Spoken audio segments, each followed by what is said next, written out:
Becca, you're still as inconsiderate and useless as ever. This trip was something my son and I were excited about. You, who had no part in planning it, can leave now. My mother-in-law starts criticizing me as soon as my husband steps away from the table. We were on a trip abroad that my husband wanted me to organize. Well, that she's going to be like that, I might as well go home. What happens between them after that doesn't concern me.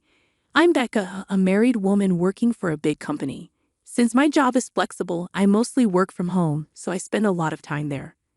My husband Jack always tries to show off and act like he's better than everyone else. He loves spending money but never chips in for our household expenses. I didn't notice this side of him when we were dating, but after we got married and started living together, it became more obvious. His mom loves boasting about him. I've heard of moms who adore their sons, and I was ready for that to some extent, but she's stubborn and won't listen to anyone else's views, not even her husband's, because she thinks her son is the greatest. She really doesn't like me. Every time we see each other, she makes snarky comments. She's especially bothered by the fact that I'm financially comfortable relying on my son's income alone. She keeps pestering me, saying, "You're still young. You should get a job outside the house." I tried explaining countless times that I do work from home, but she just sees it as a part-time gig. She assumes I'm just pretending to work, sitting at my computer. She probably thinks I'm playing games all day instead of doing housework, seeing me as a useless wife. My husband knows how I work, but he's never bothered to explain it to his mom. Even when she brings it up in front of him, he ignores it. I've asked him to clarify things, but he just wants us women to sort it out ourselves and leaves it all to me. He even says he doesn't want to deal with problems. Once, when I kept pushing him to take action, he threw a completed divorce paper at me. It hurt to be treated like that, and I considered divorcing him.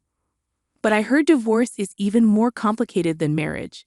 If it's harder than what we're going through now, it could be a bigger problem, so I ended up giving in to my husband's argument. I realized that my husband always puts his mother first.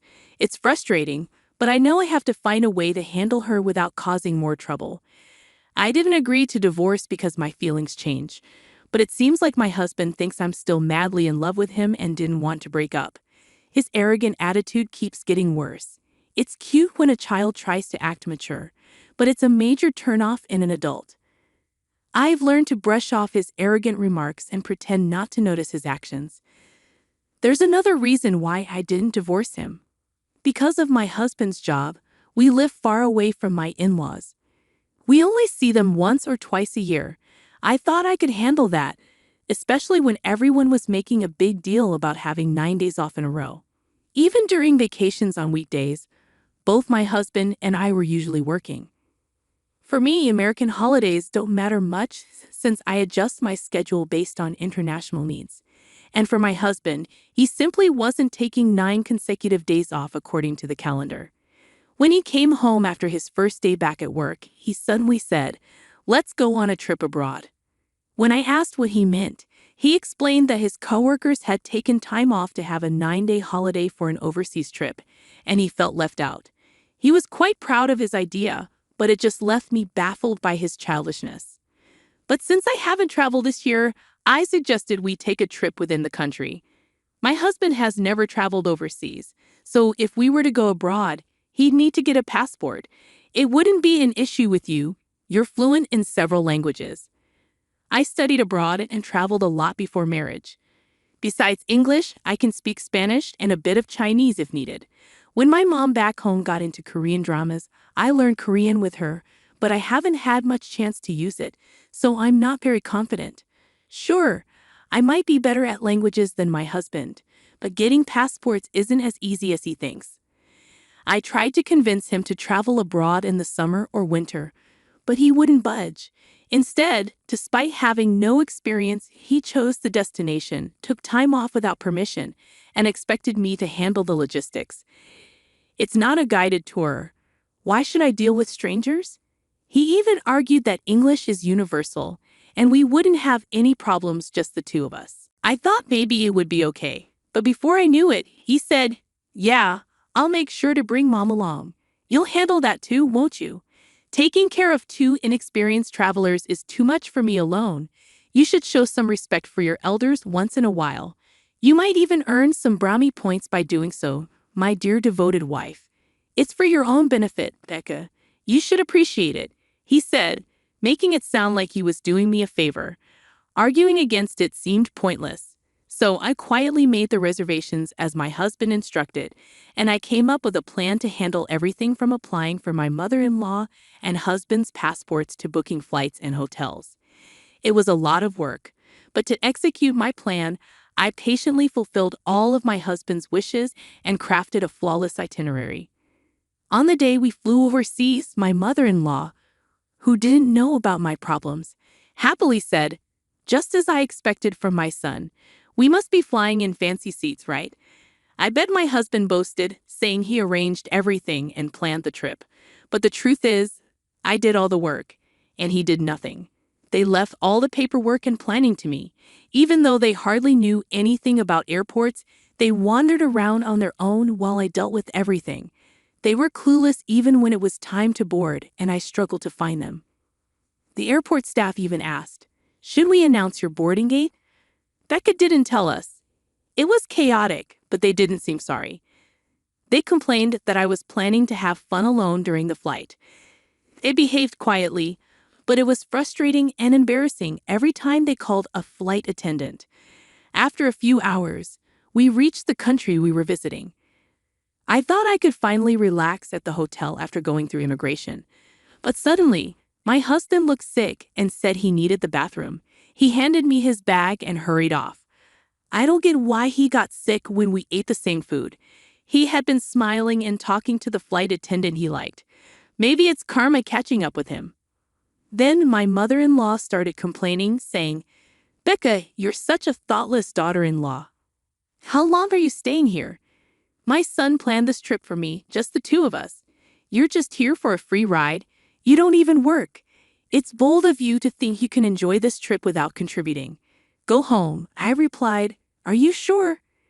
I can't enjoy myself with you around." She said, "Okay then, I'll leave." So I gave my husband's suitcase back to my mother-in-law and kept only my small bag.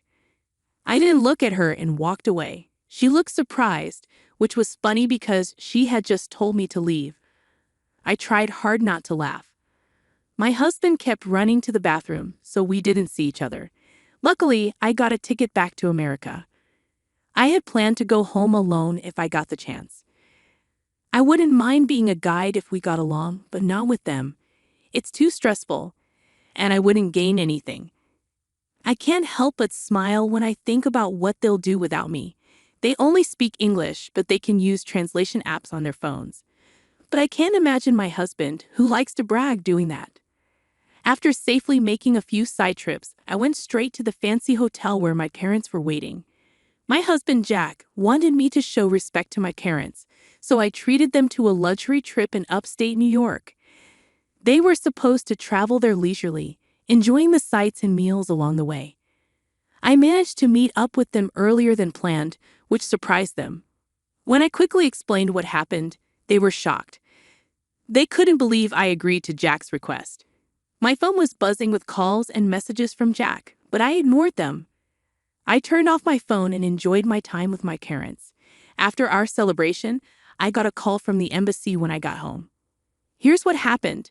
Jack came back from the bathroom and couldn't find me, so he got really angry. He tried calling me but couldn't reach me, so he went to the hotel alone. But he didn't know where to go and got really confused. Someone who didn't speak English well offered to help and said they'd take him to the hotel, but instead, they robbed him and my mother-in-law. They took all their money, passports, and valuable things. When the police found Jack looking lost on the street, they took him to the embassy for help. That's how he managed to contact me. The embassy asked me to come and get him. He couldn't get any money because his wallet with his bank cards was stolen. But I wondered why I, a stranger, had to help him. I told him I was already divorced from him. The truth is, I kept the divorce papers he threw at me a while ago. At the time, I decided not to go through with the divorce because it seemed like too much trouble. But now I had had enough. I filled out the divorce papers as soon as I got back to the States. Surprisingly, the divorce went through smoothly. I already had a new place ready, and I signed the lease while planning my trip. I didn't want to use the furniture I shared with him. It made me uncomfortable. I planned to buy all new furniture for my new place, so I packed for both my trip and the move. I only need to bring my work tools and favorite clothes to the new place. I can easily have everything else delivered by a courier at a later time. The embassy staff didn't ask me anything else, and our talk was over. Later, it seems my ex-mother-in-law convinced my ex-father-in-law to help, so my ex-husband Jack and ex-mother-in-law could come back to the States. But then Jack, who was really angry, contacted me. "You left me and divorced me without even telling me, abandoned me." "No, I just followed your mom's orders to leave. If you're upset, talk to her. And don't forget about the business class flight I arranged for your return. It was my goodbye gift."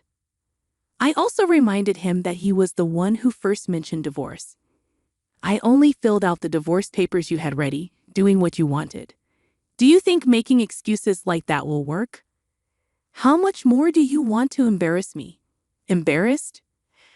How? If you want to feel embarrassed, I have an even better story. Want to hear it? What is it? Did you know you're a regular at a strip club? You're spending a lot of money on a favorite dancer there instead of helping with household expenses. But when her demands got too much, you ended up in debt, right? I found a debt collection letter for Jack at our house and had an investigation agency look into it. Despite Jack being a big spender, his obsession seemed to push the dancer away. She hoped he'd stop coming if she kept asking for more money and gifts. I wonder how Jack felt when he heard that. It's quite embarrassing, isn't it? If you cause any more trouble or contact me again, I'll tell your company about it. Understand? Being disliked by the dancer he liked so much would be a huge blow to Jack's ego. If this got out, it would be very embarrassing for him. Jack, who had been aggressive until then, just said, "Okay," in a weak voice and hung up. A few days later, my ex-father-in-law reached out to me. He said he had also divorced my ex-mother-in-law. I thought it was unnecessary since we were no longer family, but he wanted to share what he had found out about her true nature. He had become suspicious of her spending and discovered that she had used up his retirement savings on beauty treatments and cosmetic procedures. I had no idea about this since I'm not familiar with those things. When he asked for a woman's perspective, I couldn't help much because I hadn't noticed anything either. Maybe seeing her only once a year made the changes more obvious, but I truly haven't seen any. I even asked him, "Are you sure it's for beauty treatments? She spent a lot, but I don't see any visible changes." Perhaps there were small changes that only my ex-mother-in-law could notice. It seemed like a waste of money to me. Naturally, my ex-mother-in-law, who was left with nothing, turned to her son Jack for help. But Jack, who used to be the family support, is drowning in debt. Since our divorce, he even lost his apartment because he couldn't pay the rent. Now, he and his mother are living in a rundown apartment, but his mother refuses to work and keeps spending on beauty treatments. Jack is struggling to pay off his debts and cover his mother's expenses while working nonstop. It seems they still care about appearances, even though their living conditions have worsened. If they're okay with it, I won't interfere. But I heard from others that the quality of the beauty treatments has dropped, and she looks much older now. As for me, I appreciate the peace and freedom to focus on my work without anyone controlling me. It reminds me of the importance of living within my means. Hey there, I'm Isadora. I'm 32, thriving in my marketing career while juggling life as a mom to my incredible 5-year-old Ethan. Life's great, except for one glaring problem, my monster-in-law, Linda. But we'll get to her in a minute. First, let me tell you about Ethan. He's the sweetest little guy, but he has a severe egg allergy. We're talking full-on anaphylaxis if he even comes near an egg. It's terrifying, but we've learned to manage. Honey, did you pack Eakin's EpiPen? I called out to my husband, Mark, as we got ready to head over to his parents' house for dinner. "Yeah, got it right here," he said, patting his pocket. I let out a relieved sigh. Good, you know how your mom is. And oh, do I know how Linda is. From the moment I married Mark, she's had something to say about everything. My cooking, my parenting, even the way I breathe. It's like living with a personal critic on full blast. When we pulled up to their house, there she was, standing on the porch with that fake smile plastered on her face. "There's my baby boy," she cooed, completely ignoring me as she scooped Ethan up. "Hi, Linda," I forced out with a smile. "Thanks for having us over." She barely looked at me. "Of course, dear. Karen's already inside." "Great. Karen, my sister-in-law, and Linda's perfect clone. Exactly what I needed." As we sat down for dinner, I noticed the bowl of egg salad sitting suspiciously close to Ethan's plate. "Linda, could you move that, please?" "You know about Ethan's allergy?" I asked, trying to keep my voice steady. She rolled her eyes. "Oh, Isadora, don't be so dramatic.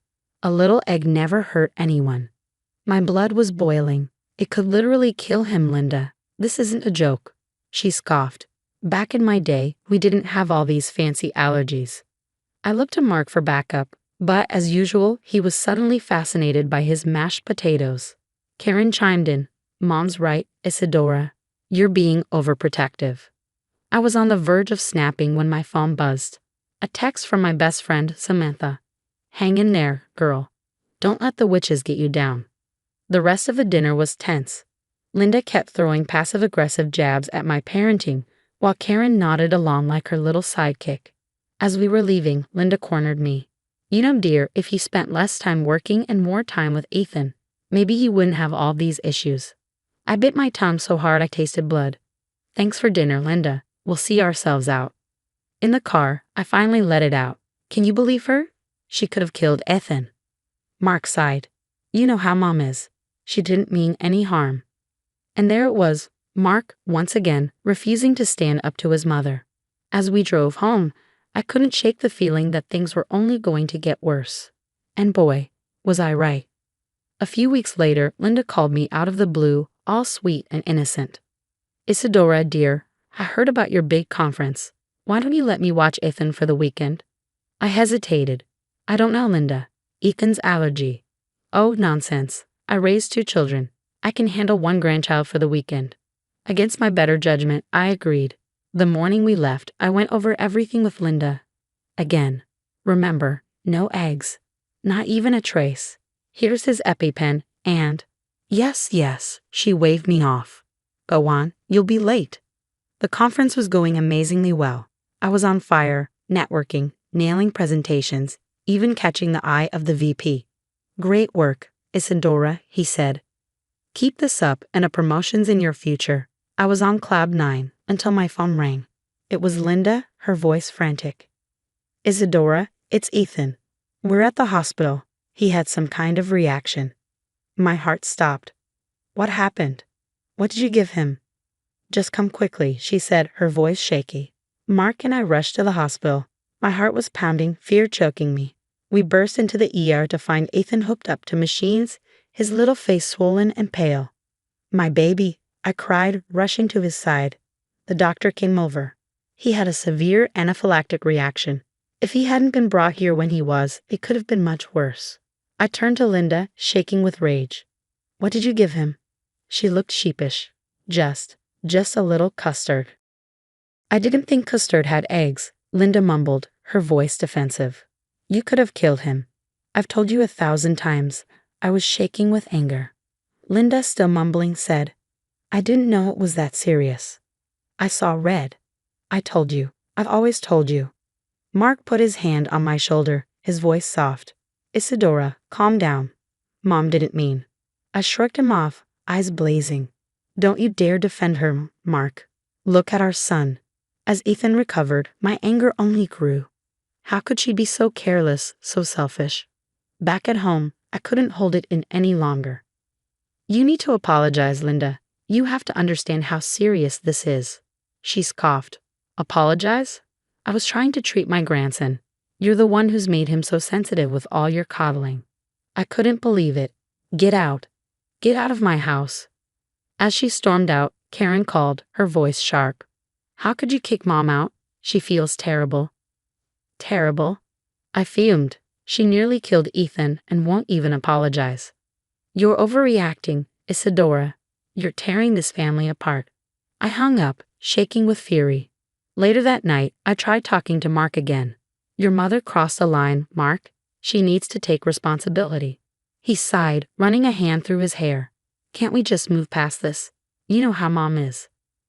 I stared at him, disbelief flooding me. Move past it? She endangered our son's life.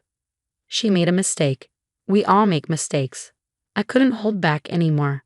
A mistake is forgetting to pick up milk, Mark. This is unforgivable. Lying in bed that night, watching Ethan sleep peacefully, I knew something had to change. I couldn't trust Linda, and I couldn't rely on Mark to stand up to her. For the first time in our marriage, I felt truly alone. But one thing was crystal clear.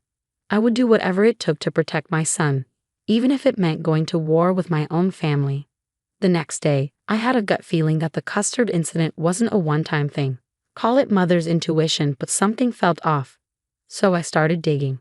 The first place I looked was Linda's social media. And boy, did I find a goldmine. Can you believe this?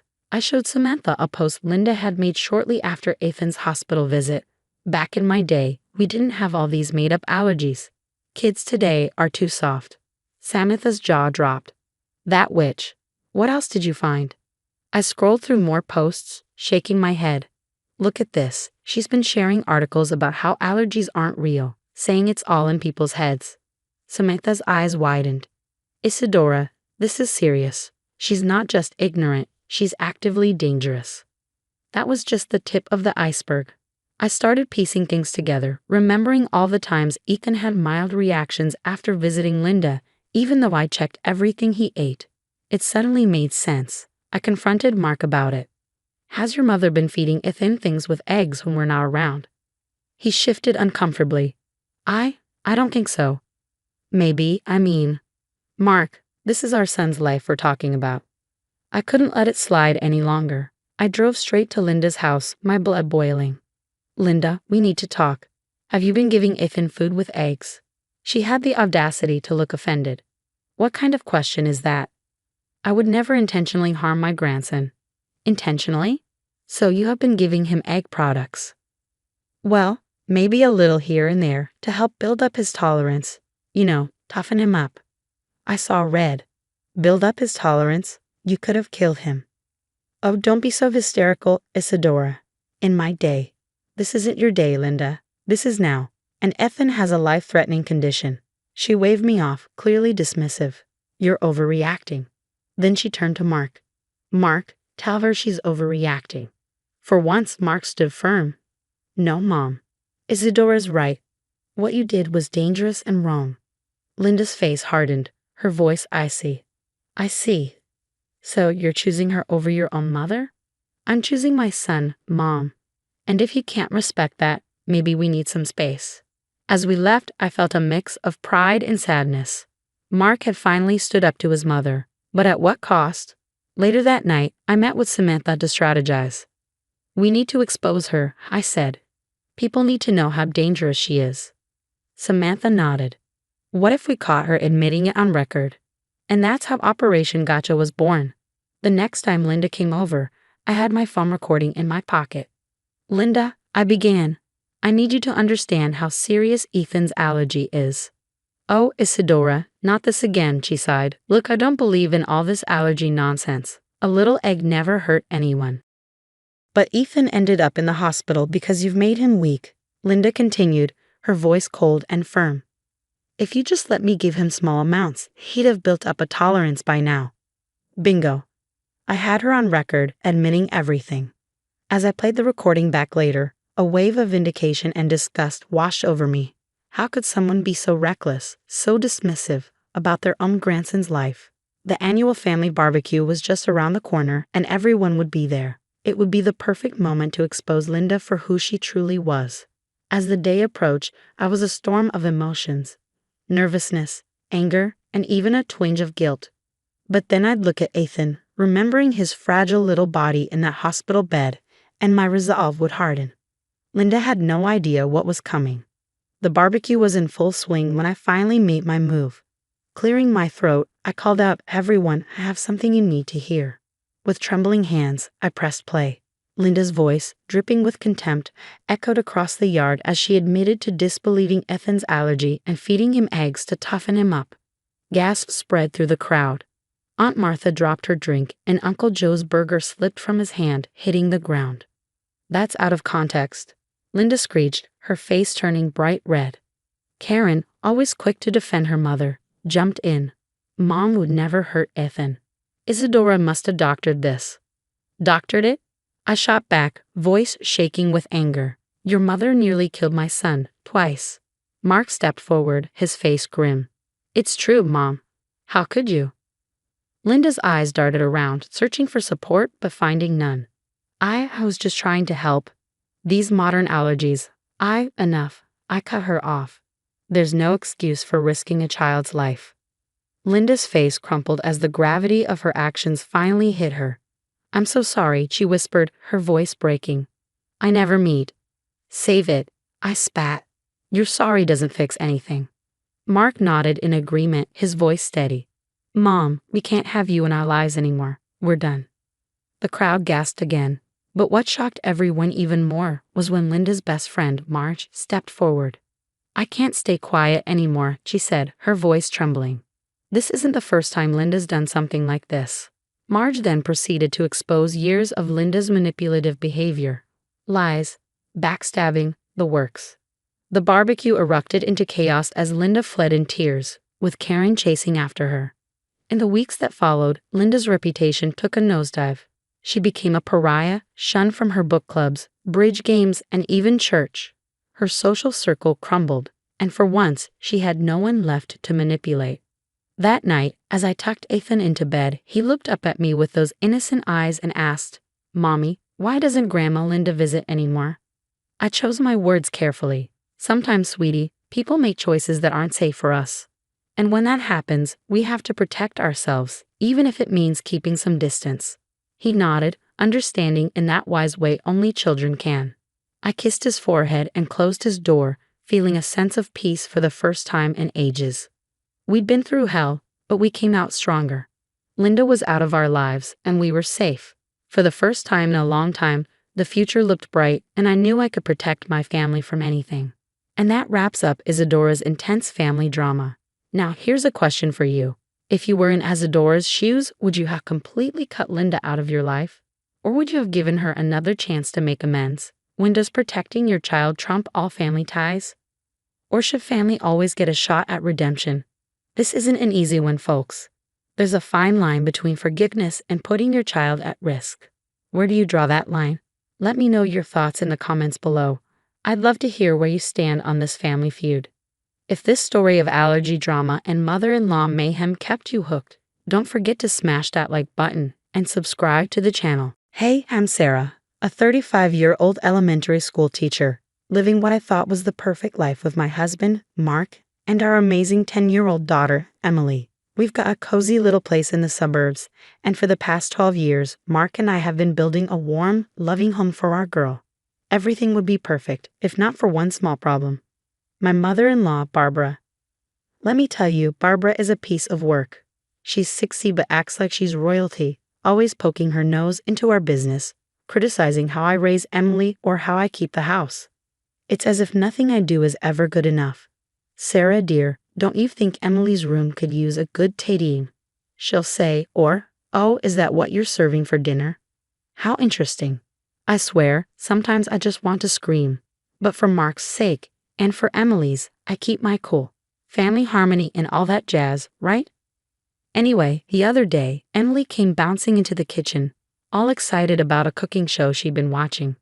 Mom, can I try making pasta like they did on TV? How could I say no to that face? Plus, I figured it was a great way for her to learn some life skills and boost her confidence. So we started small, scrambled eggs, then pancakes. Before I knew it, she was flipping omelets like a pro. Then Mark's birthday came around, and Emily hit me with this big idea.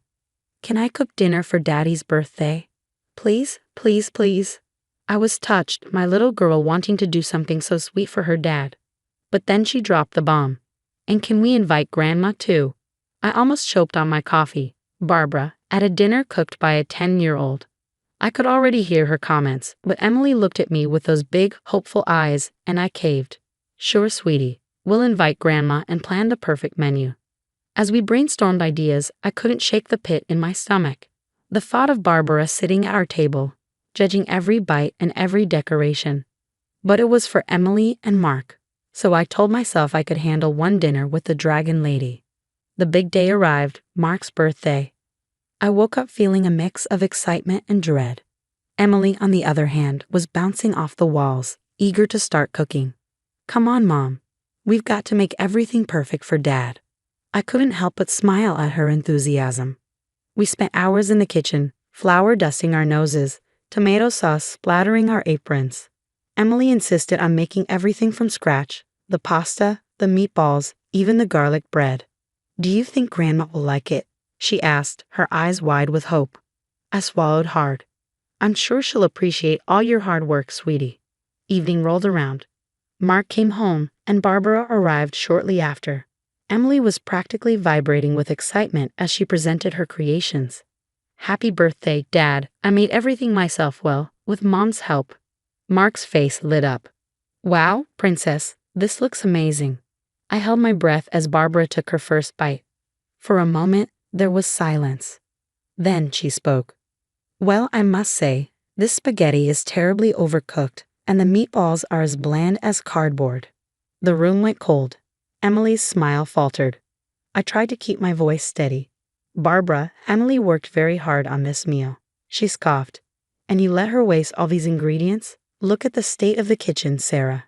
"Really, I expected better from you." Emily's lower lip trembled, and before I could stop her, she burst into tears and ran from the room. "Emily," I called, rushing after her. Behind me, I could hear Mark trying to calm his mother. "Mom, that was completely uncalled for." "I'm just being honest, Mark," she retorted. "The child needs to learn to take criticism." I found Emily curled up on her bed, sobbing into her pillow. My heart shattered. "Oh, sweetheart," I whispered, pulling her into my arms. "Grandma was way out of line. Your dinner was wonderful." "But she hated it," Emily cried. "I just wanted to make something nice for Dad." "And you did, baby. Dad loved it, and I loved it. Grandma, well, she has her own issues." Back in the dining room, Barbara's voice was getting louder. "I will not apologize for speaking the truth. If you coddle her like this, she'll never learn." I'd had enough. Leaving Emily with a kiss on her forehead, I stormed back to confront Barbara. "That's it," I snapped. "I've put up with your criticism of me for years, but I draw the line at you hurting my daughter." Barbara looked shocked. "Well, no, you never think about anyone but yourself." I cut her off. "Emily is 10 years old. She poured her heart into this meal, and you crushed her." Mark stepped in. "Mom, I think it's best if you leave." Barbara's face turned an ugly shade of red. "Fine. If this is the thanks I get for trying to help, I'll go." She stormed out, slamming the door behind her. The silence that followed was deafening. Mark turned to me, his face a mix of anger and sorrow. "Sarah, I'm so sorry. I had no idea she'd react like that." I sighed, suddenly feeling exhausted. "It's not your fault, Mark, but we need to talk about this. Your mother can't keep treating Emily, like this." He nodded, running a hand through his hair. "You're right. This can't go on." As we stood there, the remnants of Emily's lovingly prepared meal growing cold on the table, I knew something had to change. This wasn't just about a ruined dinner anymore.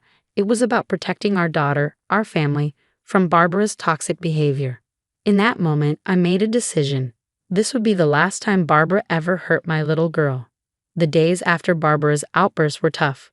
My sweet, bubbly Emily became a shadow of herself. No more cheerful chatter about new recipes or begging to help with dinner. It broke my heart. One night, after tucking Emily in, I found Mark in the kitchen, staring at the untouched cookbook Emily used to love. "We need to talk about your mother," I said gently. Mark sighed. "I know, what she did. It's unacceptable." I've never seen Emily so crushed. "This can't go on, Mark. We need to do something." We stayed up late that night, brainstorming. By morning, I had a plan. I wasn't just going to sit back and let Barbara destroy our family. I started keeping a journal, documenting every snide comment, every backhanded compliment, date, time, exact words. I wrote it all down. "Sarah, dear, are you writing a novel?" Barbara asked during her next visit, eyeing my notebook suspiciously. "Just keeping track of a few things," I replied sweetly. With Mark's agreement, I installed security cameras in our living room and kitchen. For security, I told Barbara when she noticed. Her pursed lips told me she wasn't buying it, but I didn't care. I also encouraged Emily to express her feelings through art. One day, I found her drawing a picture of a small, sad figure surrounded by sharp, angry red lines. "What's this, sweetie?" I asked gently. Emily hesitated. It's how I felt when Grandma yelled at me." My heart clenched, but I knew these drawings could be powerful evidence later. A few weeks in, I decided to confide in Mark's sister, Lisa. We met for coffee, and I spilled everything. "Oh, Sarah," Lisa sighed. "I wish I could say I'm surprised. Mom's been like this for years." "What do you mean?" Lisa's eyes welled up. "She's always been critical, but it got worse after Dad died. Nothing I do is ever good enough. I thought I was alone in dealing with this." I reached across the table, squeezing her hand. "You're not alone anymore. We need to put a stop to this, Lisa, for Emily, for you, for all of us." We spent hours talking, sharing stories, and formulating a plan. By the time we left the cafe, we had a solid strategy to expose Barbara's behavior to the entire family. "Are you sure about this?" Lisa asked as we parted. I nodded firmly. It's time Barbara faced the consequences of her actions. We're not just protecting Emily, we're standing up for ourselves too. That night, I filled Mark in on the plan. He looked worried but determined. "I hate that it's come to this," he said. "But you're right. Mom needs to understand she can't treat people this way, especially her own family." As I lay in bed that night, my mind raced with all we had to do: gather evidence, talk to other family members, prepare for the confrontation. It was daunting, but when I thought of Emily's sad eyes and Lisa's tears, I knew it was necessary. "Sarah," Mark murmured sleepily beside me. "Yeah. Thank you for standing up for our family, for not giving up." I smiled in the darkness. "Always. We're in this together." As I drifted off to sleep, I felt a glimmer of hope. Barbara's reign of emotional terror was coming to an end. We were going to reclaim our happiness, our confidence, our family. And nothing, not even Barbara, could stop us now. 3 months of meticulous planning led to this moment. I took a deep breath, surveying our living room filled with family members. Barbara sat in the center, oblivious to what was coming. "Thank you all for coming," I began, my voice steadier than I felt. "We're here to address some concerns." I clicked the remote, and the slideshow began. Barbara's eyes widened as her own voice filled the room, criticizing Emily's cooking. "What is this?" she demanded. "This, Barbara, is the truth," I replied, advancing to a clip of her berating Lisa. As the evidence mounted, video clips, audio recordings, Emily's heartbreaking drawings, Barbara's face cycled through shock, anger, and disbelief. "You've all been spying on me?" she sputtered, but before she could respond, Mark stood up. "No, Mom. We've been protecting ourselves." One by one, family members shared their experiences. Lisa spoke about years of criticism, while Mark's cousin Tom recounted the hurtful comments Barbara had made at his wedding. "Barbara," Mark said firmly, "this has to stop. You need help." "Help? I don't need help. You're all overreacting to a bit of constructive criticism." Barbara snapped. I couldn't hold back anymore. "Constructive? You crushed a 10-year-old's spirit. Emily hasn't cooked since that dinner. You've hurt everyone in this room with your criticism." Barbara looked around, seemingly realizing for the first time that she was alone in her stance. Her lower lip trembled. I never meant to." "Intent doesn't erase impact," I said. "We've made a decision as a family. You need to seek professional help, or we'll have to limit contact, including with Emily." "You can't keep my granddaughter from me," Barbara shouted. Mark stepped in. "We can, and we will if we have to." "Mom, please. We're not doing this to punish you.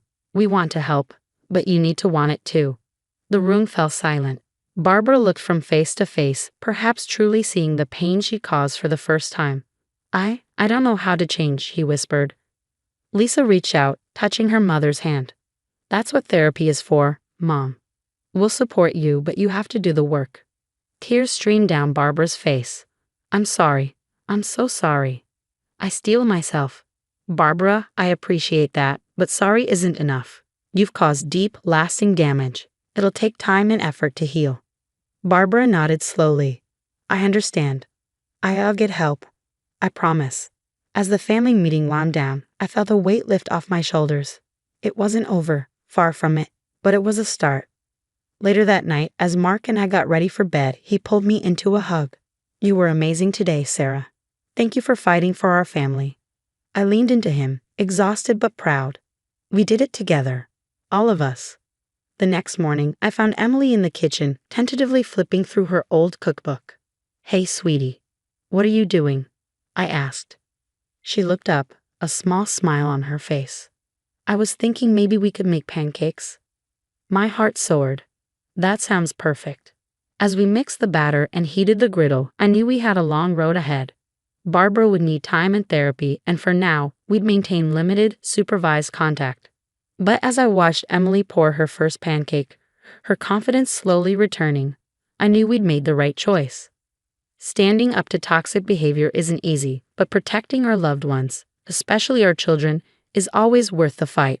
And as I helped Emily flip her slightly lopsided pancake, I silently vowed to always be her safe haven, her fierce protector, and her biggest cheerleader.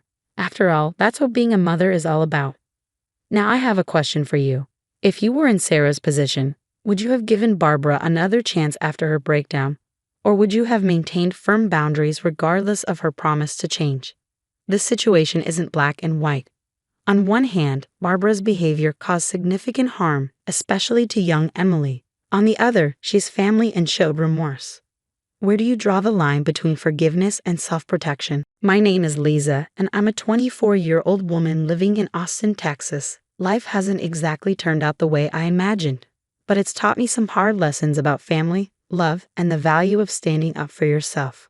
I married my husband, Cody, 3 years ago. Back then, I believed he was my partner in everything, a man who loved me for who I was and would always have my back. But from the moment I stepped into his family home, things changed. My mother-in-law, Karen, made it her mission to remind me I didn't belong. She would smile and pretend to adore me when Cody was around. But the moment we were alone, her mask would drop. Karen hated me, and she made no effort to hide it. The problem wasn't just that I married her son. It was that I earned more than him. I worked as a marketing analyst for a tech company, and my paycheck often covered more of our expenses than Cody's did. Karen couldn't stand that. In her eyes, it was my job to cater to my husband and his family, no matter what I brought to the table. She started treating me like a live-in maid. "You're home early. Why don't you clean the kitchen?" She'd say, or, "Cody works so hard. Shouldn't you handle the laundry?" It wasn't about chores. It was about control. I cooked dinner for everyone after a long day at work, only for Karen to criticize it. I'd scrub the floors, and she'd find something I missed. Cody would tell me to ignore her, but he never stood up for me. The worst part was the double-faced act. Around Cody, Karen would sing my praises. "Lisa's so hardworking," she'd gush. "You're lucky to have her." But when he wasn't there, she'd call me names, roll her eyes at me, or even guilt me into running errands for her. Despite all this, I kept telling myself to push through. This is marriage, I thought. It'll get better. But the truth was, I was bending over backward for a family that didn't appreciate me, and every day, it wore me down a little more. It all came to a head on my 25th birthday, a day I had hoped would be filled with joy and love. I'd worked so hard to make that house feel like a home, to be a good wife, and to endure Karen's constant jabs. Deep down, I wanted that day to remind me why I'd chosen this life. To celebrate with my husband and maybe, just maybe, feel like I belonged. I decided to keep the celebration small, just the three of us. Cody, Karen, and me. I planned everything from the decorations to the cake, and even set up Karen's favorite chair at the table. I wanted to prove to her that I wasn't trying to replace her in Cody's life, that we could all coexist peacefully. The evening started off smoothly. Karen even complimented my outfit, which was rare. I thought maybe, for once, we'd have a nice moment as a family. When it came time to cut the cake, I hesitated for a second. Karen was sitting right there, scrolling on her phone, and Cody was distracted with a work email. I didn't want to seem selfish, so I asked, "Should we wait for you to finish, Karen?" She waved me off. "Go ahead, Lisa. Don't wait on me," she said without looking up. So I picked up the knife, smiled at Cody, and made the first slice. The next few seconds are a blur in my memory. One moment, I was cutting the cake. The next, Karen was on her feet shouting, How dare you cut the cake without asking me? She screamed, her voice sharp enough to make Cody jump. I was stunned. She just told me to go ahead. I opened my mouth to respond, but before I could say a word, she slapped me across the face. The sting of her hand on my cheek wasn't just physical, it was humiliating. And as if that wasn't enough, she grabbed a handful of the cake I'd spent hours decorating and threw it at me. The room fell silent. I stood there, my cheek burning, frosting sliding down my face, completely shocked. I turned to Cody, my husband, the man who was supposed to love and protect me. Cody, I said, my voice trembling, are you seriously going to let her do this to me? I hoped, prayed, that he'd stand up for me, that he'd tell Karen she was out of line. But instead, he sighed, ran his hand through his hair, and said, Lisa, why do you always have to start drama? It was like the air had been sucked out of the room. Drama? I repeated, my voice barely a whisper. Don't raise your voice at me, he snapped. You know how sensitive my mom is. You could have waited for her. I couldn't believe what I was hearing. Karen was standing there, glaring at me with smug satisfaction, and Cody, the one person I thought I could count on, was taking her side. I didn't argue. What was the point? My birthday, the one day that was supposed to be about me, had turned into another stage for Karen to humiliate me. And Cody, as always, let her. That night, I lay in bed staring at the ceiling, replaying the scene over and over in my head. I couldn't sleep. I couldn't cry. I couldn't even be angry. All I felt was a deep, hollow sadness. By the time the sun came up, I knew what I had to do. This wasn't just about the cake or the slap. It was about the years of disrespect, the endless sacrifices, and the realization that neither Karen nor Cody would ever change. The next morning, I packed my things. I didn't make a scene. I didn't yell or demand explanations. I just left. I didn't even leave a note. For the first time in years, I chose myself. Leaving wasn't easy. For weeks after I walked out, I kept waiting for Cody to come after me, to call and apologize, to tell me he'd made a mistake. But all I got was silence. The first few days were the hardest. I rented a small apartment downtown and started piecing my life back together. The emptiness in that space mirrored the void I felt inside. But as the days turned into weeks, something strange happened. I started to feel lighter. Without Karen's constant criticism and Cody's indifference weighing me down, I could finally breathe. I threw myself into my work, took up yoga, and even joined a local book club. For the first time in years, I was living for myself, not for someone else. 3 years passed, and I became someone I barely recognized, stronger, happier, and more confident. My career soared. I made friends who felt more like family than Karen or Cody ever did. I stopped thinking about them altogether. That is, until one evening when my phone rang. The name on the screen stopped me in my tracks. Cody. I hesitated before answering, a flood of emotions rushing in. What could he possibly want after all this time? Liza. His voice cracked as soon as I picked up. I need you. It wasn't the confident, dismissive tone I remembered. He sounded desperate, almost broken. Mom's gone, he continued, barely able to get the words out. She passed away last week. I don't know what to do. The house is falling apart. I'm falling apart. I've lost everything, Lisa. I need you. Please come back. I was stunned. For a moment, I didn't know what to say. His words swirled in my mind. I need you. The same man who stood by as his mother humiliated me, who dismissed my pain, now wanted me to swoop in and save him. Liza, he pleaded when I didn't respond. I've changed. I realize now how much I hurt you, how wrong I was to let Mom treat you that way. I miss you, baby.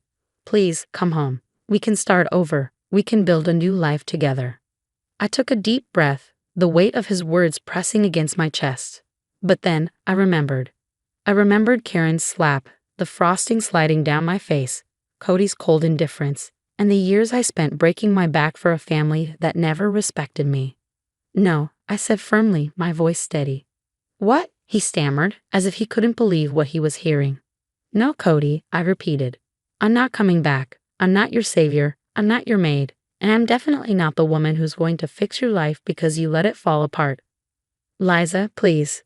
Do you remember the day you humiliated me on my birthday? When you sided with your mother instead of defending me, you made your choice, Cody. And now I'm making mine.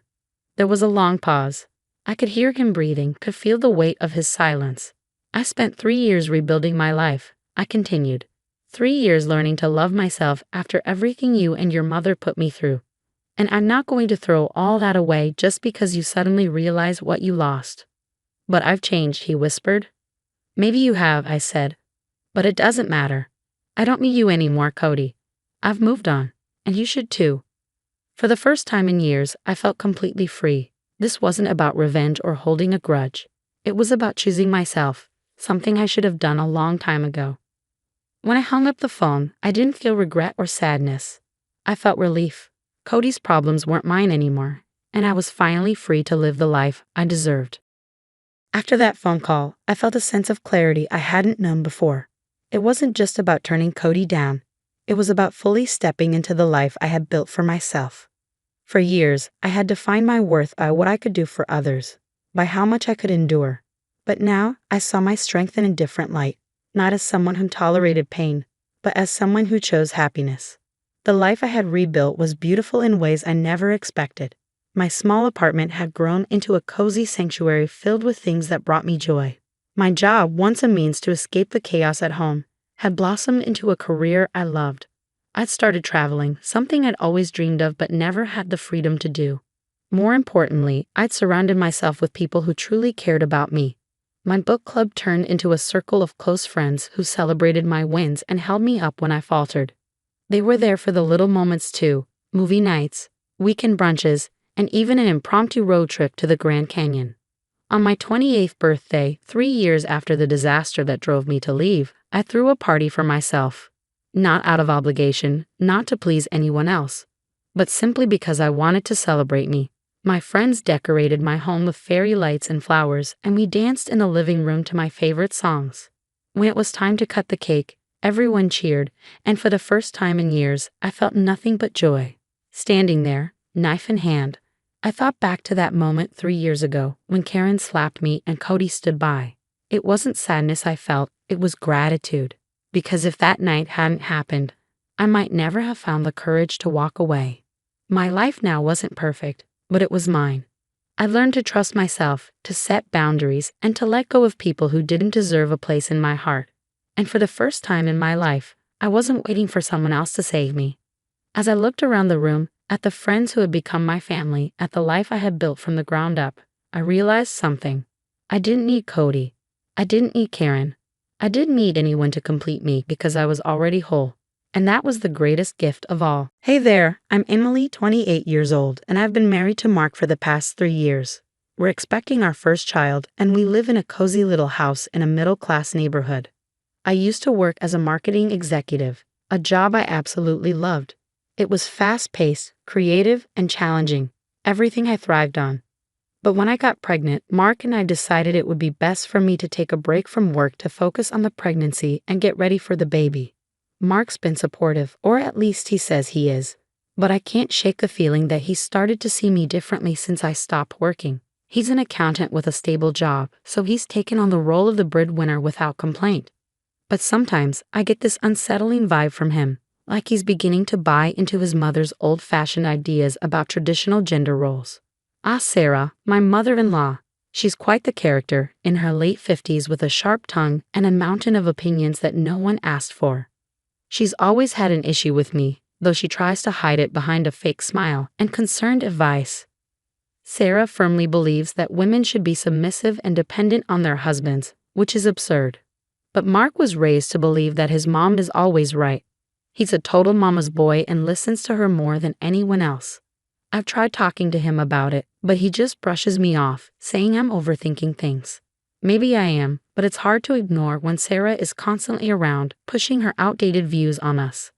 Thankfully, I have Linda, my best friend and my rock through all of this. Linda's a lawyer, sharp and independent.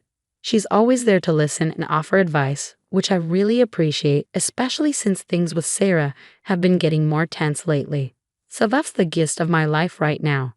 On the surface, everything seems pretty normal. I spend most of my days getting the nursery ready, making sure everything is perfect for the baby. I want this child to be born into a loving, warm home, despite the growing tension around here. I've been reflecting a lot on my career lately, how much I miss it, and how I worry that Sarah sees me as useless now that I'm just at home. One afternoon, it was one of those rare moments when the house was quiet, just the hum of the refrigerator and my thoughts for company. I was folding laundry in the living room, trying to distract myself from the anxiety creeping in about Sarah's upcoming visit. She never announced when she'd show up, but she always had a critique ready. Sure enough, the doorbell rang, and there she was, her eyes scanning the room like she was searching for something to criticize. "You know, Emily, it's a shame to see you like this, just wasting away at home," she said. I tried to keep my voice even. "Sarah, I'm pregnant, not incapacitated, and I'm only taking a break from work." "But you're not contributing, are you?" "My son is the one bringing in all the money. What do you do all day?" I bit back a sharper retort, my hands tightening around the folded shirt. "I'm preparing for your grandchild, Sarah. That's hardly doing nothing." Her scoff felt like a slap. "Preparing? Looks more like you're lounging around. Mark works all day and he just spend his money." Before I could reply, she stormed upstairs. I heard drawers being pulled open and closet doors slamming. My heart raced as I followed her, only to find her tossing my clothes out the window and onto the lawn below. "My son's the breadwinner. You're useless," she yelled, throwing out another handful of my belongings. I stood there, speechless and shaking, as she stormed past me, her mission complete. The door slammed shut behind her, leaving a ringing silence. Mark came home to find my clothes scattered across the grass. I was still trying to process everything, struggling to find the words to explain, when he walked up, his face drawn into a frown. "Emily, why is all your stuff outside?" he asked. "Your mother," I managed to say, my voice choked. "She thinks I'm useless."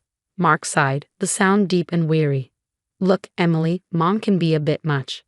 But you have to admit, you've been home a lot. Maybe try to see things from her perspective," Mark said. The hurt his words caused was like nothing I felt before. "From her perspective? Mark," she threw my clothes outside. "How is that acceptable?" He was already shaking his head, ready to dismiss the gravity of it all. "She's stressed too. We need to be understanding." Understanding. The word echoed mockingly in my mind as he went to pick up my clothes, his actions more of an apology for his mother than support for me. Later, I called Linda, the tears I'd held back now free to fall. She threw my things out, Linda in front of everyone. And Mark he just took her side. Linda's voice was a fierce comfort. "Emily, this is not okay. You know that, right? You can't let her or Mark keep treating you this way." "What can I do? He's my husband. And she's harassing you, Emily. This could have legal consequences for her. Harassment, Emily, remember that." Her words planted something within me, a small seed of resolve. I wiped my tears, my heart steadying. "You're right. I need to do something. I can't live like this." "Document everything," Linda advised. "Texts, incidents, anything. It's not just for a potential case. You need to show Mark how serious this is." As we hung up, a plan began to form. Maybe Mark couldn't see the toxicity because he'd lived with it all his life. Maybe I needed to expose it, to drag it into the light where he couldn't ignore it. That night, I started writing everything down. Every incident, every cruel word Sarah had ever thrown at me. It was time for a change, and I was going to be the one to make it happen. I didn't know then just how deep the rot had set in or how hard it would be to carve it out. But I knew one thing for certain. I was done being the victim.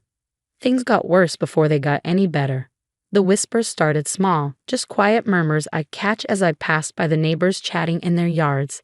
But soon those murmurs grew into full-blown rumors, the kind that make you feel like the walls are closing in. "You know, I heard from Sarah that Emily's just after Mark's money. She quit her job as soon as she got him to marry her. It's pretty clear she's just a gold digger."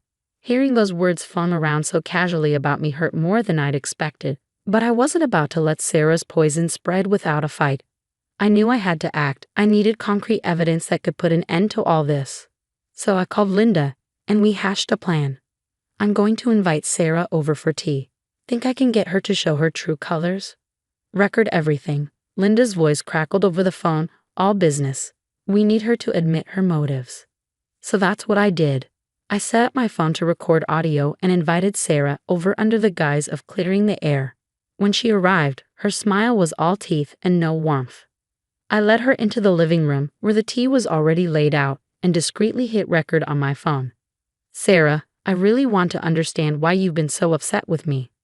She took a sip of her tea, eyeing me like a cat does a cornered mouse. Emily, it's simple. I think you're not right for my son. You're dragging him down, and frankly, I think you're using him. The casual venom in her voice made my stomach turn, but I needed more. Why would you say that, Sarah? Because it's true. I want what's best for Mark, and that's not you. I've been trying to show him the truth, hoping you'd just leave on your own. The confession was a cold splash of reality. But I had what I needed. That night, I played the recording for Mark, my heart hammering in my chest. His face paled as his mother's words filled the room, but instead of the support I craved, his next words splintered any trust left between us. Emily, why would you do this? It's like you're trying to manipulate me against my own mother. His accusation was a knife twist I hadn't anticipated. Mark, she admitted to trying to break us up. How can you not see what's happening? He shook his head, lost in his denial. I need some air, he muttered, leaving me alone with the shards of our fractured marriage. It was clear then he would never stand with me, not really. With a heavy heart, I called Linda back. It's time. I want to file for harassment against Sarah, and I think I need to file for separation from Mark. Are you sure? Her voice was soft, tinged with sadness for me.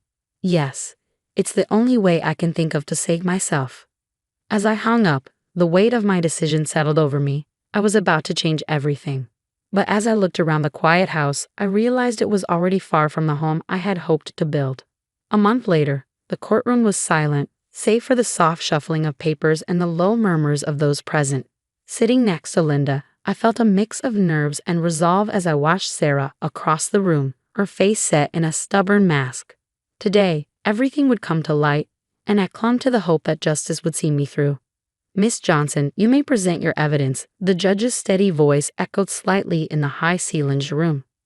Linda stood, her presence commanding as she began to lay out the months of harassment, the recorded conversations, the testimonies from neighbors, and even the video of Sarah throwing my belongings out. Each piece of evidence felt like a weight lifting from my shoulders, her toxic words now serving to free me rather than bind me. Ladies and gentlemen, it's clear that Mrs. Walters' actions were deliberate and harmful, aimed at driving my client to a breaking point. Linda's voice was firm, her gaze sweeping the room. We seek a restraining order and damages for the severe emotional distress caused. Sarah's lawyer attempted to paint her as a concerned mother worried about her son's well-being. But the evidence spoke louder than his words. When Sarah took the stand, her usual confidence seemed to falter under the weight of her own admissions.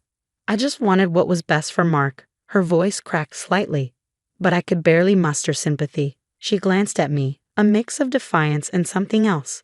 Fear, perhaps. The judge took less time than I expected to make a decision. The court grants Miss Johnson a restraining order against Mrs. Walters. Furthermore, Mrs. Walters will pay damages for emotional distress. This case is closed. The gavel's fall was like a symphony to my ears. As we left the courthouse, Linda squeezed my shoulder. You did it, Emily. I could only nod, feeling a chapter of my life closing, a painful but necessary end. The aftermath was swift. Mark's stance, or lack thereof, during the trial didn't go unnoticed. Neighbors who had once been friendly grew cold towards him, and whispers followed him in the streets. He tried to reach out to me one evening, standing awkwardly at my new apartment door. I'm sorry, Emily. I should have seen it. Can we try again? His words hung between us, but my heart had hardened to the possibility of us. No, Mark, it's too late. He nodded, the sadness in his eyes deep, but I turned away, closing the door on what used to be. With Sarah out of the picture and my marriage over, I focused on rebuilding. Linda was my rock, supporting me through the last months of my pregnancy and the move to a new city. I found a new job in marketing again. The excitement of work a welcome return to my life. Balancing motherhood and a career wasn't easy, but I felt whole, my spirit mending. The day I gave birth to my daughter, I held her and felt an overwhelming sense of relief. She was beautiful, perfect, and mine. As I looked down at her tiny face, I promised her a life free from the shadows that had darkened mine. Welcome to the world, little one. We're going to be just fine. And in that hospital room, holding my daughter, I knew I had not just survived, I had reclaimed my life. I had broken free from the chains of toxicity that had tried to bind me, and now I was finally free. That's the end of our story, folks. Now I have a question for you. Do you think Emily was justified in completely cutting off Mark, or should she have given him a chance to change after his initial support of his mother? Let us know your thoughts in the comments below, and don't forget to like this video. Hi, I'm Sarah, a 25-year-old graphic designer living my best life in the big city. But every few weeks, I head back to my hometown to hang out with my family. There's mom, dad, my big brother Tom, my little sister Emily, and of course, Aunt Karen. Now, Aunt Karen. She's a whole different story. Sarah, honey, your aunt's just particular, Mom would say, trying to smooth things over. But I knew the truth. Aunt Karen had it out for me since day one. The backhanded compliments, the side eye, it was relentless. Like when I landed my dream job at a hot new startup, her response was, "Oh, how nice for you, Sarah. I'm sure they hire all sorts of people these days." Classic Aunt Karen. But whatever, I brushed it off. Family's family, right? A few months ago, my parents got a dog, and I was thrilled. I've always loved animals, especially dogs. They brought home this beautiful German Shepherd puppy named Max. Dad was gushing over him as Max zoomed around the living room. I was in love. But soon things took a strange turn.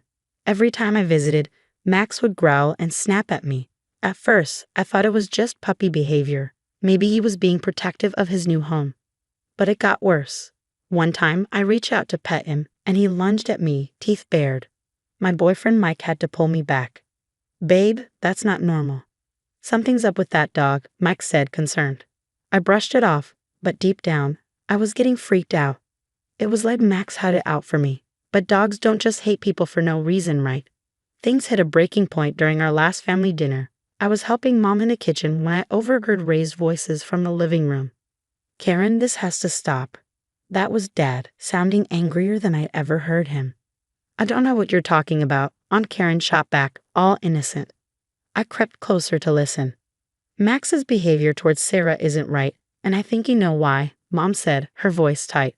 My heart started racing. What the hell is going on? I stood there frozen, trying to make sense of it all. Whatever it was clear this family drama was about to explode, and I was right in the middle of it.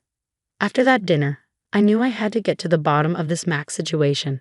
No way was I going to let Aunt Karen gaslight me into thinking I was imagining things. So I came up with a plan. "Hey Mike, you still got those mini spy cams from your paranoid landlord phase?" I asked. "Yeah, why? You going all James Bond now?" "Something like that. I need to know what's really going on with Max." Mike was skeptical but agreed to help. We set up the cameras around my parents' house when no one was home. It was nerve-wracking. "If we get caught, I'm blaming you," Mike whispered as we placed the last camera. "Relax, babe. It's for a good cause." For the next week, I was on edge, waiting to catch something. And then bam, pay dirt. I nearly dropped my phone when I saw the footage. There was Aunt Karen sneaking into the house when my parents were at work. She had one of my old sweaters and was using it to train Max. Get her? Max, attack. My blood ran cold as I watched her encourage Max to tear into my clothes, praising him when he got aggressive. I couldn't believe it. My own aunt was training the family dog to attack me. What kind of twisted person does that? I called Tom immediately. "Tom, you're not going to believe this. I've got proof Aunt Karen's been training Max to attack me." "Whoa, slow down, Sarah. That's a serious accusation." "Are you sure?" "I've got it on video, clear as day." Tom, ever the lawyer, switched into problem-solving mode. "Okay, don't do anything yet. Let me come over and see the evidence." When Tom saw the footage, he looked like he was going to be sick. Jesus Christ, Sarah. I don't even know what to say. We decided to show our parents that night. To say they were shocked is an understatement. Mom kept repeating, "I can't believe this," while Dad sat there stone-faced, watching the video on loop. "We need to confront Karen," Dad finally said. And that's exactly what we did. The next family dinner felt like walking into a war zone. "How could you do this, Karen?" Mom was in tears. Aunt Karen tried to deny it at first, but the evidence was right there. "It's obviously fake. Sarah's always been jealous of me. She probably doctored that video," she spat, her voice trembling. "Can you believe the nerve of this woman? Me, jealous of her? Please." Things escalated quickly. Emily, my little sis, looked torn. "Maybe it's just a misunderstanding," she said weakly, but Tom wasn't having it. There's no misunderstanding here, It's clear as day what's going on. The family split right down the middle. Mom, Dad, and Tom were on my side.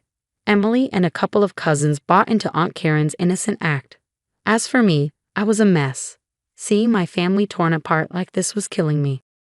I started having nightmares, barely sleeping. Mike was worried sick. Babe, maybe you should talk to someone. This is heavy stuff, he suggested gently, but I couldn't. Not yet. Not until I made sure Aunt Karen couldn't hurt anyone else in our family. Little did I know things were about to get a whole lot crazier. Aunt Karen might have thought she won this round, but I wasn't about to let her get away with it. No way in hell. I called up Mike and Tom for a strategy session. We need to catch her in the act, with everyone watching, I said, pacing around Mike's living room. What if we set up a fake family gathering? Mike suggested. Tom nodded. That could work. We could invite a professional to observe Max's behavior without Karen knowing. We spent hours hammering out the details. Tom found a top-notch animal behaviorist, Dr. Martinez, who agreed to help. We need eyes everywhere, I said. But Karen's going to be suspicious if she sees cameras. That's when I remembered our tech-savvy cousin, Alex. I gave him a call. Yo, Alex, how'd you like to play spy for a day? Hell yeah. What's the mission? I filled him in on the plan. Alex was all in, promising to hook us up with some seriously stealth surveillance gear. The day of the gathering arrived, and my stomach was in knots as everyone filed in. Aunt Karen showed up last, eyeing me suspiciously. Well, isn't this a lovely surprise, she said, her smile not reaching her eyes. Dr. Martinez, posing as Mike's coworker, mingled while keeping a close eye on Max. We'd set up several scenarios to trigger Max's aggression toward me. First up, I accidentally bumped into Aunt Karen, spilling her drink. Oh my God, I'm so clumsy. Let me help you clean up. As I reached for a napkin, Max started growling fiercely. Dr. Martinez raised an eyebrow, scribbling in his notebook. Next, I offered to help Mom in the kitchen, passing close to Max. He lunged at me, barking like crazy. Whoa, Mike yelled, pulling me back. That was close. I saw Karen smirking from across the room. Dr. Martinez pulled Tom aside. This behavior is highly unusual. It's clear the dog has been trained to target your sister specifically. We were building our case, but we needed that smoking gun. Time for the final act. I announced I was heading upstairs to grab something from my old room. As expected, Aunt Karen made an excuse to follow me. In my room, I pretended to search the closet when I heard it. Max, attack. I spun around to see Max charging at me, Aunt Karen pointing and yelling. But before Max could reach me, Mike burst in, tackling the dog. What the hell, Karen? He shouted. Aunt Karen paled, realizing she'd been caught. I didn't mean, he just. That's when Tom appeared in the doorway, holding up his phone. It's over, Karen. We've got it all on video. We headed downstairs, where the rest of the family was gathered around Alex's laptop, watching the live feed in horror. Mom was sobbing. How could you, Karen? She's your niece. Dad looked like he was about to explode. Get out of my house. Now. Aunt Karen tried to backpedal. It's not what it looks like. Sarah's turned you all against me. But the evidence was irrefutable. The family watched in stunned silence as the footage played, showing months of Karen's cruel manipulation. As Karen was escorted out, Dr. Martinez approached me. I've documented everything. If you want to press charges, you have a strong case. I looked at my shattered family, at Max cowering in the corner, and at Aunt Karen's retreating figure. No, I said finally. I think karma's about to serve up its own brand of justice. Little did I know how right I was. After Aunt Karen got the boot, the family was in shock. We all stood there, trying to process what had just gone down. Dad was the first to break the silence. I can't believe she'd stooped so low. Sarah, honey, I'm so sorry we didn't believe you sooner. I shrugged, still feeling numb. It's okay, Dad. At least now we know the truth. Mom was pacing, wringing her hands. Should we call the police? This has to be illegal, right? Tom, ever the voice of reason, stepped in. Let's take a breath. Sarah, it's your call. Do you want to press charges? I looked around at my family, at Max still cowering in the corner, and sighed. No, I don't think so. I just want this nightmare to be over. Just then, we heard a sudden commotion outside, and all rushed to the window. There was Aunt Karen stomping down the porch steps, muttering to herself. You ungrateful brats, after everything I've done for this family. What happened next was straight out of a slapstick comedy. Max's leash, which had been hanging on the porch railing, somehow got tangled around Karen's feet. She took one step and wham! Down she went, tumbling head over heels down the stairs. "Oh my God!" Mom gasped, rushing outside. We all followed, even Max, who seemed confused by all the commotion. Aunt Karen was sprawled at the bottom of the steps, howling in pain. "My arm, my leg. Look what you've done to me." Dad knelt beside her, trying to assess the damage. "Don't move, Karen. We're calling an ambulance." As we waited for the paramedics, Aunt Karen finally broke down. "I'm sorry, okay? Is that what you want to hear?" she sobbed. I was jealous. Sarah always had everything, the looks, the brains, everyone's love. I couldn't stand it anymore. I couldn't believe what I was hearing. All this because she was jealous of me? That's messed up, Aunt Karen. You could have really hurt me. She looked away, tears streaming down her face. I know. I don't know what I was thinking. When the ambulance arrived and they loaded Aunt Karen onto the stretcher, the irony of the situation hit me hard. The very dog she trained to hurt me had ended up being her downfall. After Karen was whisked away to the hospital, we gathered in the living room, emotionally drained. "What now?" Emily asked, looking lost. Dad sighed heavily. "Now we heal as a family." Over the next few weeks, we focused on putting our family back together. Dr. Martinez recommended an excellent dog trainer for Max, and we all pitched in to help with his rehabilitation. "Good boy, Max," I praised as he sat calmly at my feet, his tail wagging. It was a far cry from the aggressive dog he'd been just a month ago. As for Aunt Karen, well, karma had done its job. She ended up in a rehab center, nursing a broken arm and leg. No one from the family visited her. It felt harsh, but after what she'd done, it seemed like justice. A couple of months later, I decided it was time to bring the family together again on a happier note. I threw a big backyard barbecue and invited everyone over. As I flipped burgers on the grill, I looked around at my family. Mom and Dad were chatting with Tom and his new girlfriend. Emily was playing fetch with Max, who had become the sweetest, most gentle dog you could imagine. Mike came up behind me, wrapping his arms around my waist. "How are you feeling, babe?" I leaned back into him, smiling. "You know what?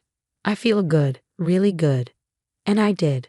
Sure, we'd been through hell, but we came out stronger on the other side. As I watched Max bound across the yard, his tongue lolling and tail wagging, I knew we'd be okay. After all, what doesn't kill you makes you stronger, right? And in this case, it made our family bonds stronger than ever. That's the end of my wild story, folks. Now, I got a question for you. If you were in my shoes, would you have pressed charges against Aunt Karen, or do you think karma dealt her a fitting punishment? Drop your thoughts in the comments below. I'm dying to hear what you'd do in this messed up situation. If you enjoyed this crazy family drama, don't forget to smash that like button and subscribe for more juicy stories. Hi, I'm Laura. Looking back, I should have seen the signs. But when you're 8 months pregnant with your first baby, it's easy to get caught up in the excitement and miss the red flags waving right in front of you. My husband, Marcus, and I had been over the moon when we found out I was pregnant. After 2 years of trying, those 2 pink lines felt like a miracle. Marcus's father, Richard, seemed particularly thrilled. He lived just 10 minutes away in our small town and immediately started dropping by more often. "You need someone to keep an eye on you," he'd say, showing up unannounced with groceries or handyman tools. Marcus works such long hours at the hospital, and I'm retired. What else am I going to do? At first, his attention seemed sweet. He fixed squeaky doors, installed baby-proof locks, and even repainted the nursery. But then the comments started. "You shouldn't be eating that in your condition," he'd say, snatching food off my plate. "Are you sure you should be working?" In my day, pregnant women stayed home. This despite my doctor encouraging me to continue remote work as long as I felt comfortable. "Marcus says you've been complaining about back pain," he'd add. "You're probably not getting enough exercise." When I tried to stand up for myself, Richard would laugh it off. "Oh, pregnancy hormones. You're so sensitive these days." Marcus always intervened when I told him about these incidents, but Richard brushed it off as jokes or concern. "Dad means well," Marcus would say. "He's just old school." Then came the emergency.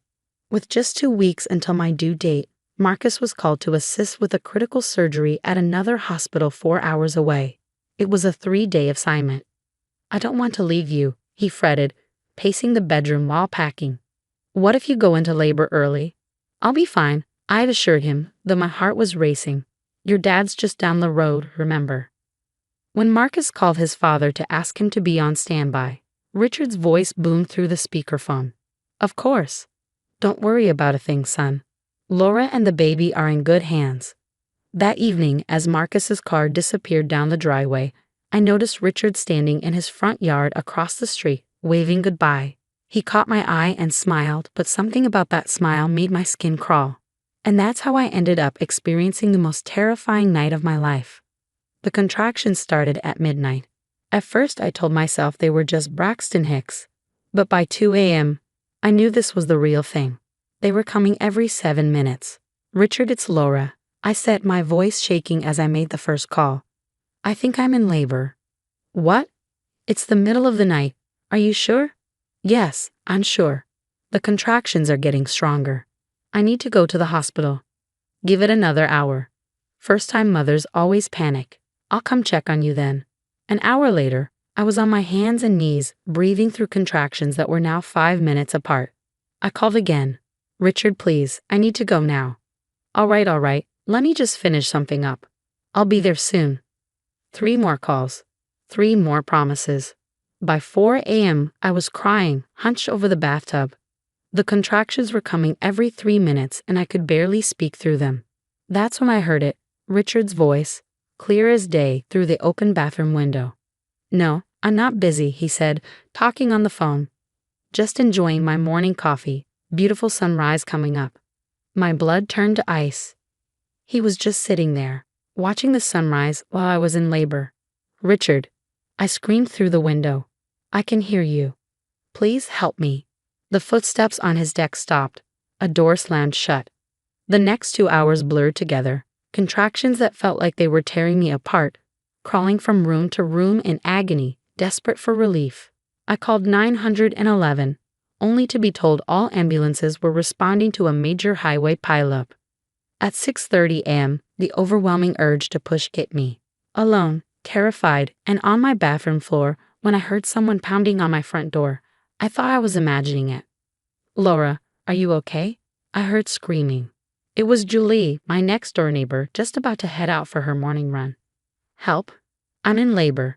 I managed to cry out. Julie sprang into action. With quick thinking and a frantic call to her sister, who was a nurse, she helped me deliver my daughter right there on my bathroom floor. A perfect, screaming 7-pound, 6-ounce baby girl. As Julie wrapped the baby in clean towels, I could still hear movement from Richard's house. The unmistakable sound of his car starting and the garage door opening. Looks like your father-in-law's heading out for the day, Julie muttered, her voice tight with anger. Funny though, I could have sworn I saw him on his deck hours ago when I was letting my dog out. I looked down at my daughter's face, then back at Julie. Julie, could you check your security cameras from last night? I need to know exactly when he was outside. Her expression hardened. Oh honey, I'll do better than that. I'll download every second of footage from the past 12 hours. Something tells me Marcus needs to see this. Even as my body shook from exhaustion and pain, my mind was clear. Richard had no idea, but he just made the biggest mistake of his life. The next 2 days in the hospital were grueling. Complications from the unassisted delivery, a fever from infection, stitches for tears, and blood pressure that refused to stabilize, left me feeling battered. But through it all, I clutched my phone, waiting for Marcus to return my calls. When he finally burst into my hospital room, his face was ghost white. Dad said he didn't know, Marcus stammered. He swears he was sleeping with earplugs and didn't hear his phone. Baby, I'm so sorry. He's lying. Julie stepped forward from the corner, where she'd been waiting quietly. She pulled out her tablet and set it on the table. I have proof. The security footage was crystal clear. Richard standing on his deck at 4:00 a.m., sipping coffee. The timestamp matched my call history perfectly.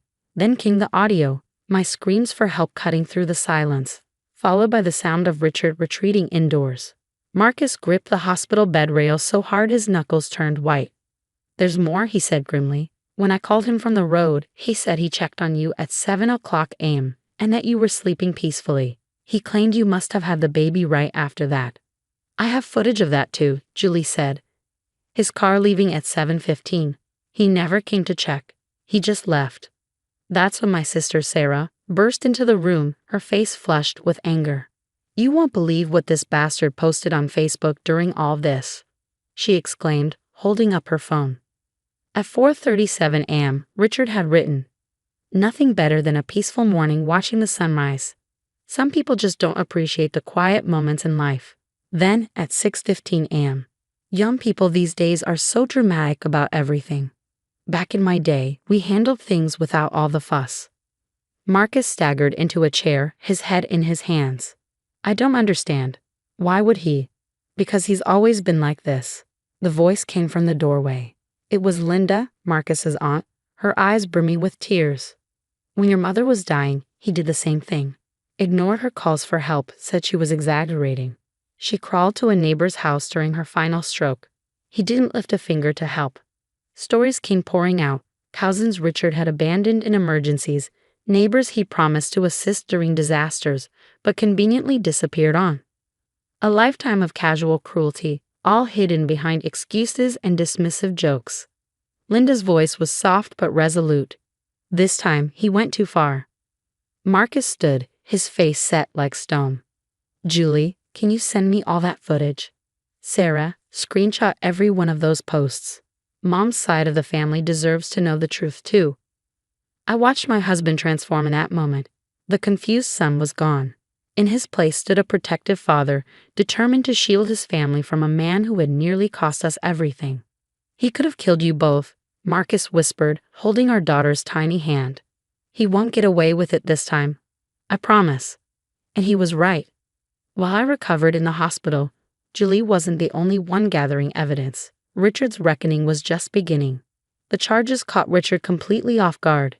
He was serving coffee after Sunday service when the papers were delivered in front of the entire congregation.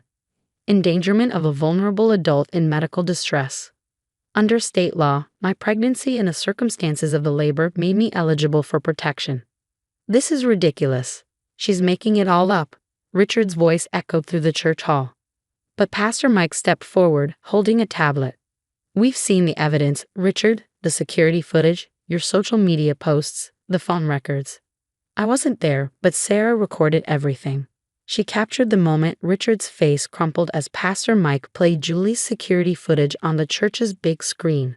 The congregation gasped as my screams echoed through the speakers, the timestamp glaring alongside footage of Richard calmly retreating inside.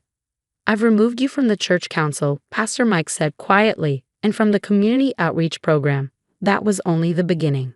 Marcus shared everything with his mother's side of the family, the aunts, uncles, and cousins who had drifted apart over the years.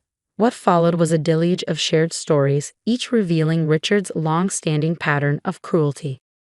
Within a month, his carefully constructed image of the reliable family patriarch crumbled. No more family dinners. No more leadership roles in the community. Even his country club friends stopped calling after Linda, his wife of 40 years, finally spoke up. He locked me out of the house during a tornado warning last year, she told her bridge club, said I was overreacting to the sirens. I sat in my car watching the sky turn green while he watched TV inside. Linda moved out the next day and filed for divorce a week later. The legal consequences were almost anticlimactic by comparison. Richard took a plea deal. Probation, mandatory counseling, and a restraining order keeping him away from me and my daughter. But his real punishment was the solitude. Last week, I saw him through my kitchen window, shuffling down his driveway to get his mail. His shoulders were hunched, his gait slow. The big house that once bustled with family gatherings now sat dark and silent. Meanwhile, our home is alive with laughter and love. Marcus has become the most protective and attentive father I could imagine. Julie is now one of my closest friends and an honorary aunt to my daughter.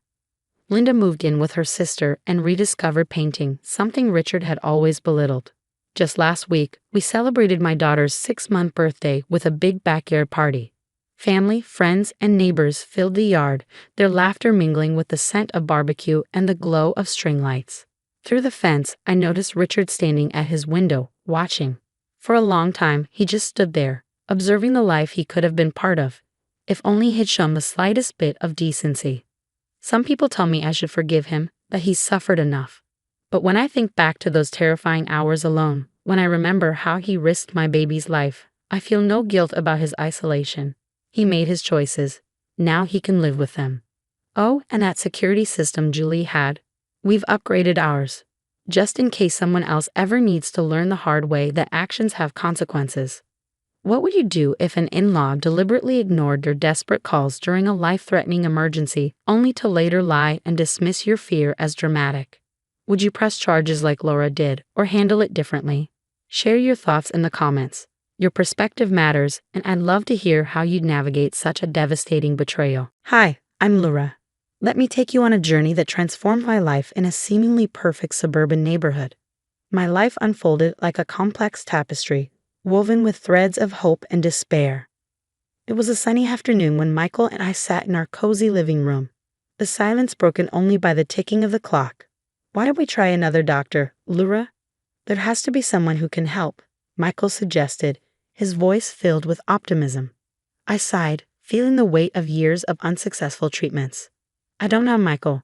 It feels like we've seen every specialist in the state. He took my hand, his eyes sincere. We can't give up. We're in this together, remember?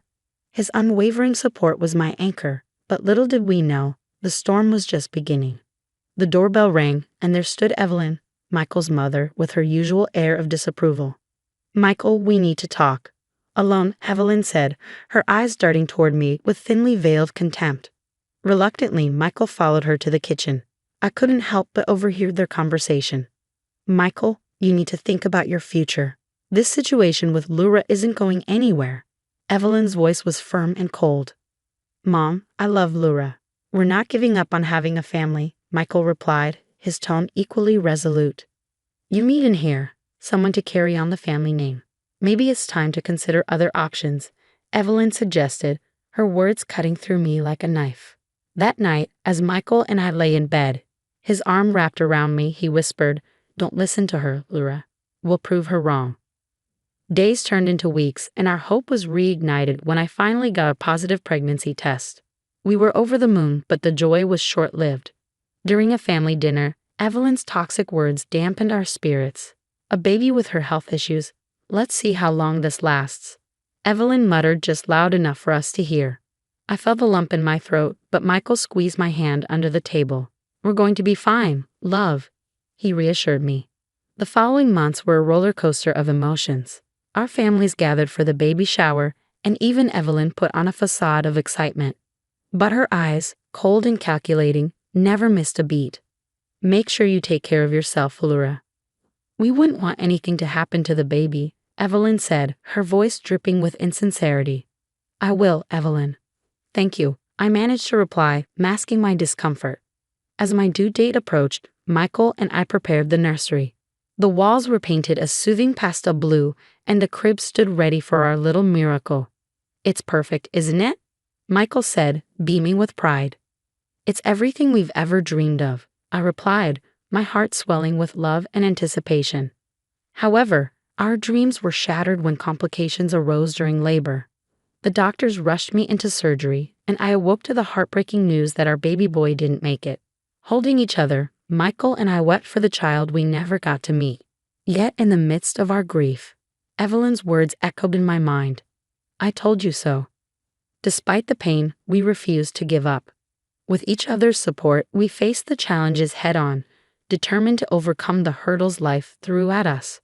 Our love is stronger than any obstacle, Laura. We'll get through this, Michael assured me, his voice a soothing balm to my aching soul. In our journey through despair and hope, we learned the true meaning of resilience and the strength of unconditional love. Our story was far from over, and we were ready to face whatever came our way together. Months passed after our heartbreaking loss, and just when hope seemed a distant memory, a miracle happened. I was pregnant again. The joy Michael and I felt was indescribable, like a ray of sunlight piercing through relentless storm clouds. We embraced this new beginning after years of heartache and unsuccessful attempts. We were finally blessed with the news of my pregnancy. The joy and anticipation that filled our home were palpable. Can you believe it, Laura? We're going to be parents, Michael exclaimed, his eyes sparkling with excitement. The months flew by, each day bringing us closer to meeting our little miracle. The nursery was painted a soft pink, and we would often sit there, imagining our lives with our baby girl. Finally, the day arrived. After hours of labor, we welcomed our daughter Emma into the world. She was perfect in every way. Her tiny hands, her soft cries, everything about her filled our hearts with indescribable love. We did it, Laura. She's here, and she's perfect, Michael whispered, tears of joy in his eyes as he held Sophie for the first time. Our little family felt complete, but this happiness was like a delicate bubble, beautiful yet fragile. Emma's innocent giggles filled our home, a balm to the scars of our past pains. One evening during a family gathering, Evelyn and her daughter Grace arrived. Their smiles were strained, their congratulations hollow. Evelyn glanced at Emma and then at me, her eyes cold and unfeeling. A girl, huh? Well, let's hope she stays healthy, Evelyn remarked, her words laced with an ominous undertone. I felt a twinge of discomfort but brushed it aside, focusing on the bundle of joy in my arms. Michael squeezed my hand, a silent promise that nothing would dampen our happiness. The first 3 months of Emma's life were a whirlwind of sleepless nights and endless cuddles, but our bliss was short-lived. Emma fell ill suddenly, her condition deteriorating rapidly. Despite the doctor's best efforts, we lost her. Our world, once filled with the laughter and cries of our baby girl, was now silent, the emptiness echoing off the walls. At Emma's funeral, the air was heavy with grief. Friends and family gathered, their faces etched with sorrow. But amidst the sea of mourners, Evelyn and Grace stood out. Their demeanor was unsettling. No tears, no signs of grief, as if they were untouched by the tragedy. As I stood by Emma's tiny coffin, heartbroken, I caught a glimpse of Evelyn and Grace whispering to each other, a smirk playing on their lips. Their blatant disrespect in such a sacred moment was a shock to my already fragile state. Can you believe it? Another one gone. Maybe it's a sign, huh? Grace whispered, not realizing I was within earshot. Evelyn chuckled softly. Perhaps Michael will finally see sense and leave her. I watched, stunned, as they exchanged smiles and whispers, their laughter a jeering sound in the solemn atmosphere. It was a slap in the face, a mockery of our pain. My heart pounded in my chest, anger boiling inside me. I can't believe they're doing this, I whispered to Michael, my voice shaking. Michael looked in their direction, his expression turning from confusion to disgust. I'll talk to them, he said, but I was already moving toward them. Really, Evelyn? Smiling at a time like this? What's wrong with you? I couldn't hide the bitterness in my voice. Evelyn turned to me, her smile fading into a smirk. Oh, Laura, always so dramatic. We were just. Just what? Celebrating my daughter's death? I interrupted, my voice rising. The crowd began to take notice, their murmurs growing louder. Michael came to my side, his eyes filled with anger and disappointment. Mom, this is unacceptable. You're at a funeral, Michael said, his voice stern. Evelyn tried to defend herself. We were just talking about. About what? How happy you are that my daughter is gone. I was nearly screaming now, my grief turning into rage. Grace stepped in, her voice dripping with fake concern. Laura, you're overreacting. We're just as sad as everyone else. No, you're not, I shot back. You've never wanted me to be happy, not with Michael, not with Emma. You've always wanted me gone. The confrontation drew the attention of everyone present. Michael stood firmly by my side, his arm around me. It was clear where his loyalties lay. I can't do this anymore, Mom. Your constant negativity, your disdain for Laura, it's too much. I can't have you in our lives if this is how you're going to act, Michael said, his voice unwavering. Evelyn's face fell, a mix of shock and indignation. Michael, you can't be serious. She's manipulating you. No, Mom, I'm seeing things clearly for the first time, Michael replied, his decision final.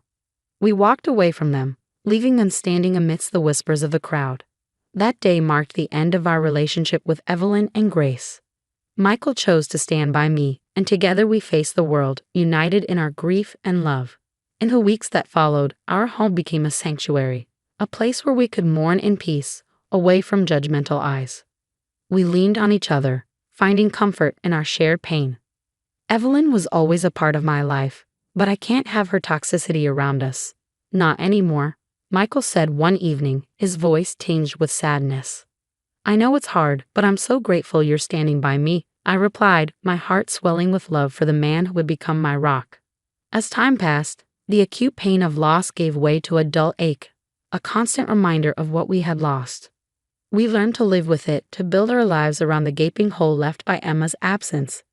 We'll get through this, Laura, together, Michael would often say, his words a beacon of hope in our darkest moments. Our journey was far from over, but we faced it hand in hand, our love a testament to our resilience. The betrayal of family was a deep wound, but in each other, we found the strength to heal and move forward. Years passed, weaving their way through our lives, bringing healing and new joys. Michael and I were blessed with 4 beautiful children, each a testament to our enduring love and the strength we found in each other. Our home, once shrouded in sorrow, now echoed with laughter and the pitter-patter of little feet. As our children grew, so did their curiosity. They often asked about their grandmother, Evelyn, but the wounds she inflicted ran deep. Her absence in their lives was a conscious choice, a decision made to protect them, to shield them from the toxicity that once threatened our happiness. Then, one day, out of the blue, we received a call. Evelyn was gravely ill, her time drawing to a close. She wanted to see us, to meet the grandchildren she had never known. The news stirred a whirlwind of emotions within me. Why now, Michael, after all these years? I asked, my voice a mix of confusion and bitterness. I don't know, Laura, but she's still my mother. Maybe we should let her meet the kids, just once, Michael replied, torn between his familial ties and the pain of the past.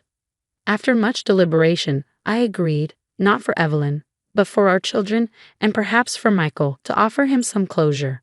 The day of the visit, I watched as Evelyn entered our home. She was frail and aged, a stark contrast to the woman who once wielded words like weapons. Our children greeted her politely, unaware of the history that hung in the air like a heavy fog. As Evelyn interacted with them, I saw a flicker of regret in her eyes. But it was too little, too late. The chasm between us was too wide, the hurt too deep. After the children had gone to bed, Evelyn turned to me, her eyes weary. Laura, I know I've made mistakes. I'm sorry, truly sorry. Her words, the long overdue, did little to stir forgiveness in my heart. Evelyn, I appreciate your apology, but I can't forget what you did. How you made us feel when we needed support the most. Michael sat beside me, a silent source of strength. Mom, we've moved on. We've built a life, a happy one, without the negativity you brought into it, he added, his voice firm. Evelyn nodded, a single tear trailing down her cheek. I understand. I just needed to say it, to try and make things right before it's too late. As she left our home that night, I felt a sense of closure. The chapter of our lives tainted by her bitterness was finally coming to an end. I had moved on, we had moved on, and in the faces of our children, I saw the future, bright and unburdened by the past. We did the right thing, letting her see the kids, Michael said. Yes, we did. For them, and maybe a little for us too, I replied, feeling a weight lift from my shoulders. Our story, marked by trials and tribulations, was also one of triumph and love. It was a reminder that out of the depths of despair can come the greatest joys, and that in the face of betrayal and hurt, the strength of the human spirit can prevail. Laura's journey through heartache and triumph has come to an end, but it leaves us with a thought-provoking question. If you were in Laura's place, would you have allowed Evelyn, the person who caused so much pain, to meet your children in her final days? Is compassion more important than past grievances, especially when someone is seeking forgiveness at the end of their life? Share your thoughts and experiences in the comments. Hi, I'm Lily. Ever since I lost my dad to a heart attack 3 years ago, life's been a roller coaster. I was only 13 then. Fast forward to now, I'm 16 and living in a house that feels less like a home each day. My mom remarried pretty quickly after Dad passed, and suddenly I had a new family, my stepdad, and 2 step-siblings, Rachel and Jake. Rachel is 20, and she's probably the hardest to live with. We share a room, though she's claimed most of it for her booming online art business. She even convinced her dad to install a lock on the door. Just need to keep my things safe from prying eyes, she shrugged when the lock clicked into place. But it's not just her art supplies she's locking away. It feels like she's locking me out of her life, too. My presence seems like an inconvenience she barely tolerates because technically we're family. The room is crammed with canvases, brushes, and palettes, leaving little space for me. I often find my small belongings pushed aside or used without permission. My side of the room has dwindled to a corner where I keep my tiny bed and dresser, which is often piled with Rachel's overflow of art supplies. Can you at least keep your stuff on your side? I asked one evening, trying not to trip over a stack of canvas frames near my pillow. It's just for tonight. I need to sort through them, Rachel said without even looking up from her phone. You can sleep on the couch, right? Living here, I cling to what little I have left of my dad. A few books, photos from our last vacation, and his watch, which I wear every day. These things are my treasures, the only connection to him as everything else in my life shifts. My stepdad is okay, I guess, but it's clear he's in Rachel and Jake's corner. They're his biological kids. Mom tries to keep the peace, but it's obvious where her loyalties lie. Lily, honey, it's just growing pains. We'll adjust, she reassured me one night when I told her how I felt like a guest in my own home. I don't want to adjust, Mom. I want to feel like I belong, I replied, the weight of my loss and isolation heavy in my voice. So here I am, stuck in a house where my room isn't mine, my memories are boxed up, and my voice seems to shrink by the day. But I got plans, and I'm holding on to the hope that someday I'll find a place where I can breathe freely. Then it all spiraled out of control on an ordinary Thursday. I was heading out to the library, a place where I could escape the chaos at home, when Jake caught me at the door. Hey, Lily. Rachel said you could grab her watercolor set for me. She's lending it to a friend, and I promised I'd drop it off, he said. My eyebrows shot up. Rachel lending out her prized art supplies? That didn't sound right. Are you sure? She never lets anyone touch her stuff. Yeah, she mentioned it last night. She's busy with a client, but asked if you could fetch it for me. You know where she keeps them, right? Jake shrugged casually, and I hesitated. But it was Jake. Why would he lie? Reluctantly, I agreed. After all, Rachel had supposedly given her blessing, and Jake was trustworthy, wasn't he? I unlocked the room with the spare key Mom kept for emergencies and grabbed the watercolor set. Handing it to Jake, I felt like a thief in my own sister's space. A few hours later, the storm hit. Jake returned, followed closely by a furious Rachel. Lily, where are my watercolors? She yelled, storming into my corner, her face flushed with anger. Jake said you told him it was okay to lend them out. I stammered, confused. Are you kidding me? I never said that. Those were limited edition, Lily. Do you have any idea how much they cost? Her voice was sharp, each word cutting deep. Jake shrugged, throwing me under the bus. I thought that's what you said, Rachel. My bad, I guess. Bad, you guess? Rachel was livid, her hands shaking. They're ruined, Lily. The person Jake gave them to use them all up. Some colors are completely gone.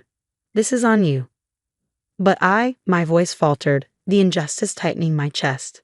Tears welled up, not just from the accusation, but from the betrayal.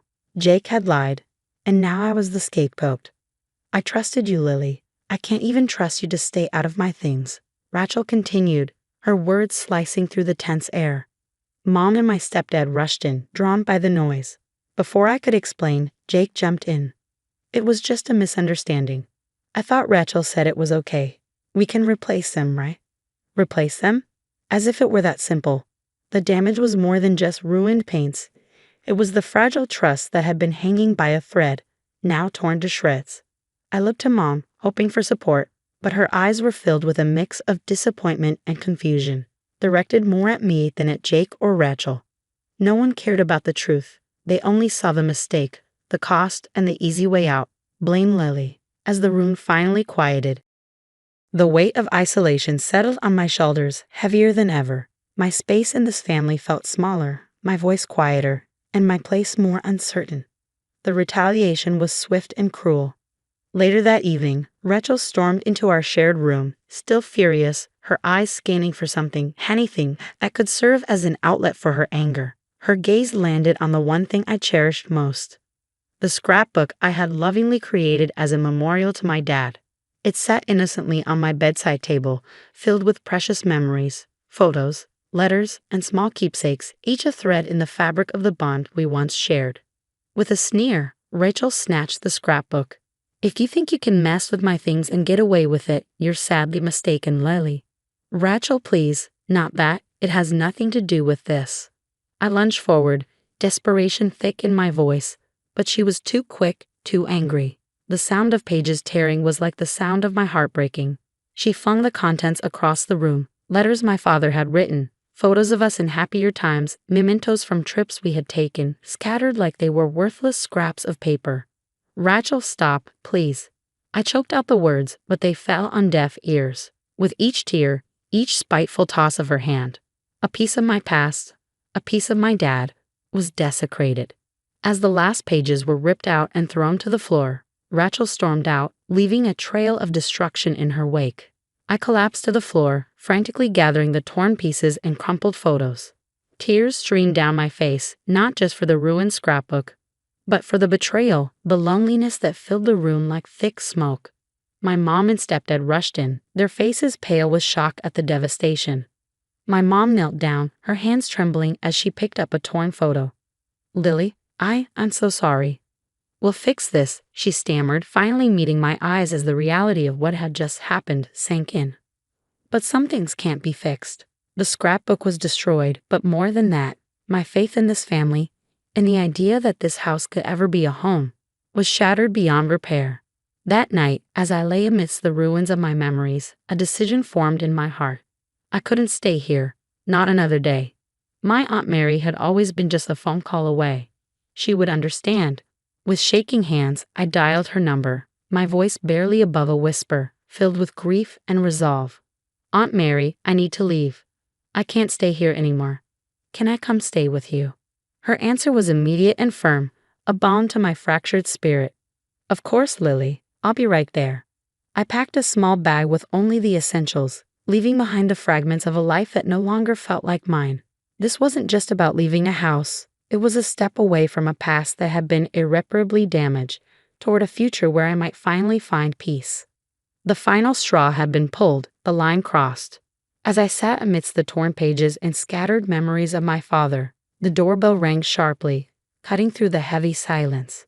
Aunt Mary appeared in the doorway, her face filled with concern and determination. She didn't wait to be invited in. The sight of me on the floor, surrounded by the remains of my scrapbook, told her everything she needed to know. What happened here? Aunt Mary's voice was calm but carried a fierce edge. They destroyed it, Aunt Mary, I whispered through my tears. They destroyed everything. My mom and stepdad hovered awkwardly in the doorway, their faces a mix of shame and helplessness. Mary, we can explain, my stepdad began. There's nothing to explain. Aunt Mary cut him off, her gaze sweeping over the wreckage of my memories. This is unacceptable. How could you let this happen? My stepdad tried to defend himself. We're handling it, Mary. We promise we'll make it up to her. By doing what? Aunt Mary shot back, her voice sharp as a blade. By standing by while her heart is being torn apart. This isn't just about a scrapbook, it's about respect, about caring for each other. What kind of message are you sending your kids? My mom's voice was small, almost pleading. Lily, please, let us fix this. We can make another scrapbook, we can. I don't want another scrapbook, Mom. I interrupted, my voice breaking. It won't be the same. How can you not see that? I stood up, clutching the broken pieces of my past. The pain was too deep, the betrayal too raw. Aunt Mary stepped forward, her decision clear. Lily is coming with me. She needs a real home, a place where she feels safe and loved. Clearly she's not getting that here. But she's my daughter. You can't just take her away. My mom protested, her voice trembling as the reality of losing me dawned in her eyes. I'm not asking for permission, Aunt Mary responded, her voice firm. I'm telling you what's going to happen because of your inaction. She turned to me, her expression softening. Pack your things, Lily. You're coming home with me. Numb, I nodded and moved mechanically to gather my belongings. Each item I placed into my bag felt like another severed tie to the place I once called home. My mom watched in silence, tears streaming down her cheeks as she began to realize that this was more than just a disagreement. This was me leaving, truly leaving. As I zipped up my bag, I took one last look around at the walls that had witnessed my happiest moments and the deepest pain I ever known. This wasn't just a departure, it was an escape from the indifference, the cruelty, and the lack of compassion that had overshadowed my grief. Are you ready, Lily? Aunt Mary's voice was gentle, offering me comfort amidst the storm inside. Yes, I said, my voice steadier than I expected. I was ready to leave behind the toxicity and start anew. Without looking back, I stepped out of the house, not just leaving a place, but moving away from the pain that had consumed me. The door closed softly behind me, marking the quiet end of a chapter in my life that I knew I would never revisit. Settling into Aunt Mary's house felt like stepping into calm after a relentless storm. Here, the walls didn't echo with arguments or simmer with silent tension. Instead, there was laughter over breakfast and long conversations that stretched comfortably into the evenings. For the first time in a long while, I wasn't just living in a house. I was in a home, a place where my feelings were respected, my grief acknowledged, and my voice was heard. As the days passed, I began to heal, slowly piecing together my sense of self and security. Aunt Mary became both a guardian and a confidant, her home a sanctuary where I could finally let my guard down. I was no longer a mediator or an outsider. I was simply Lily.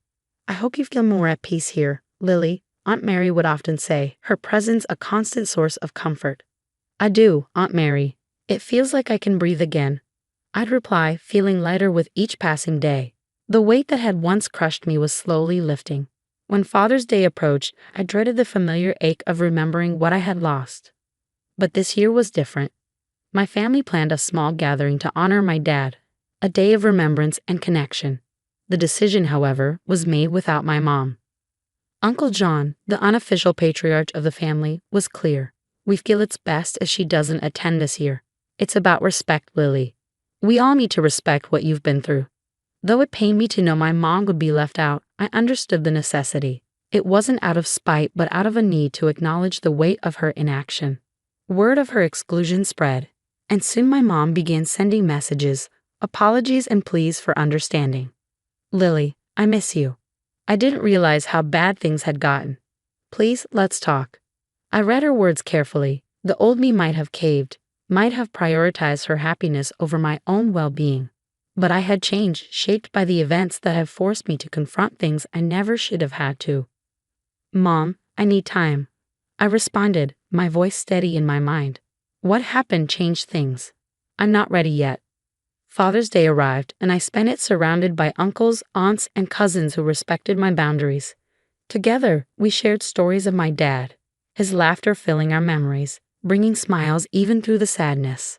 As I looked around at the faces filled with love and understanding, I realized that this was what family was supposed to feel like. It wasn't about forcing forgiveness or sweeping pain under the rug.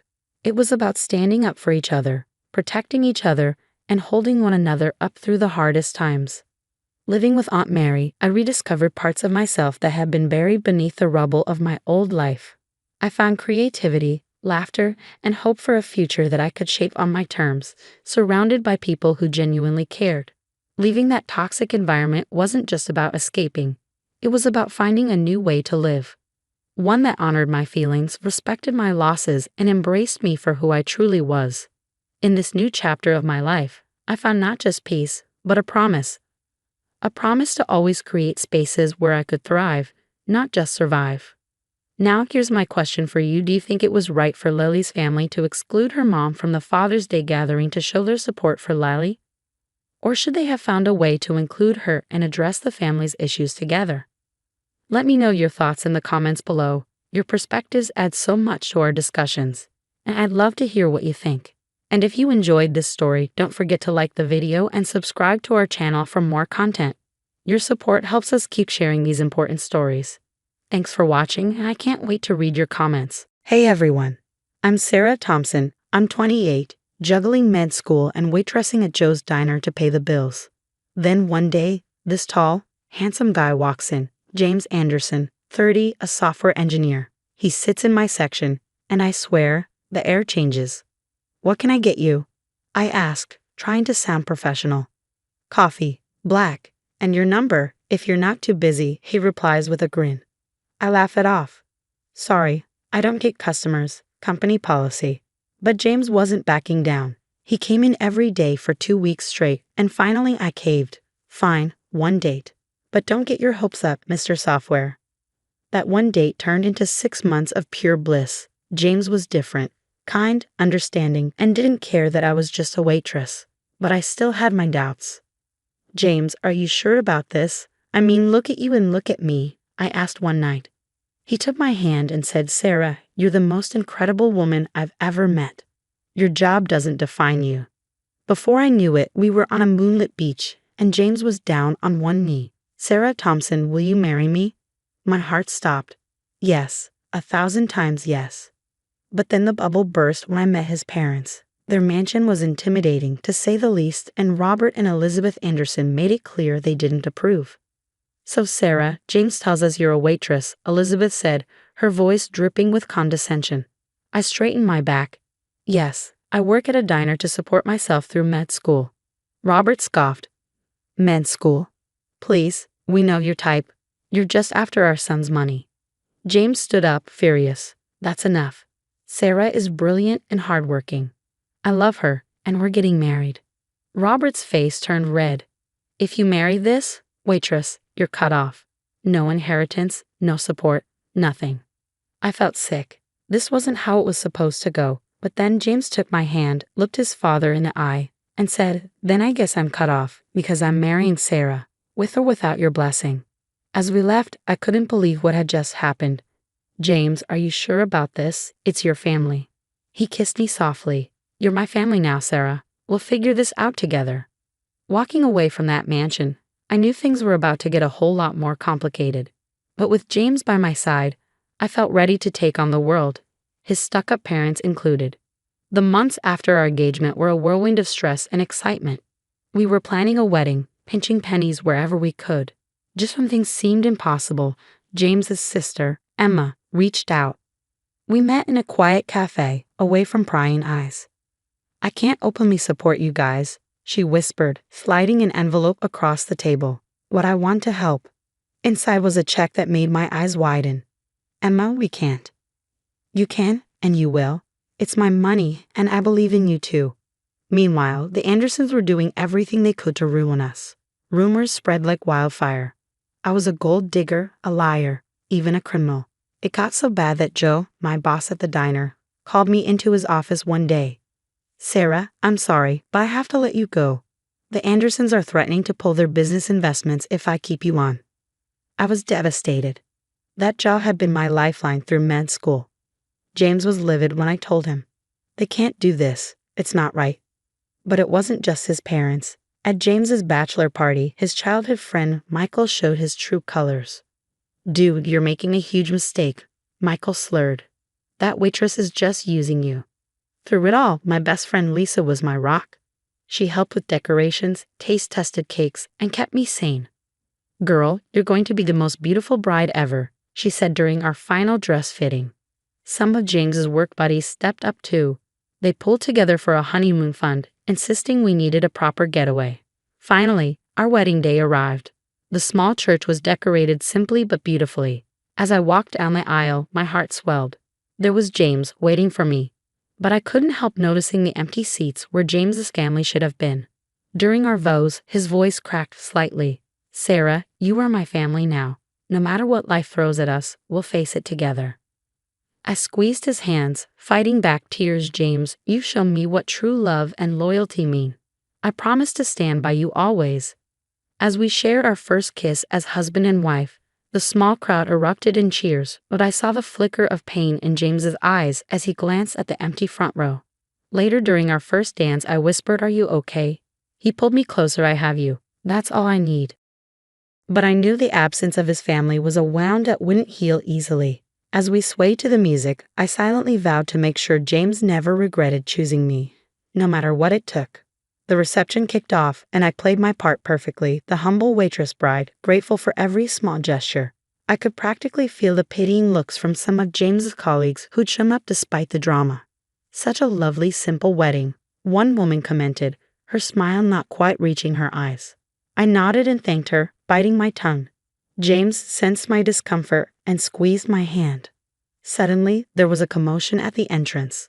In walked Dr. Harriet Chen, the dean of my medical school, and Dr. Marcus Foster, chief of surgery at Central Hospital. My heart raced. This was it. Sorry, honey, I said to James. I need to freshen up. Be right back. I ducked into a side room where Lisa was waiting, holding my white coat. My hands shook slightly as I put it on. You've got this, Dr. Thompson, Lisa winked. Taking a deep breath, I walked back into the reception. The room fell silent as I made my way to the microphone. I want to thank you all for coming today, I began, but there's something I need to share. I turned to James, whose eyes were wide with confusion. James, I haven't been entirely honest with you. I'm not just a waitress. Dr. Chen stepped forward. Allow me to introduce Dr. Sarah Thompson, top of her class and recipient of our prestigious neurosurgery fellowship. Dr. Foster chimed in, and the youngest recipient of the Breakthrough Research Grant in the hospital's history. The room erupted in gasps and whispers. James stood there, mouth agape. I've been working double shifts and studying in secret, I explained. I wanted to surprise you, to show you and everyone else that I'm more than they assumed. James rushed over, lifting me off my feet in a bear hug. You amazing, brilliant woman, he said, his voice thick with emotion.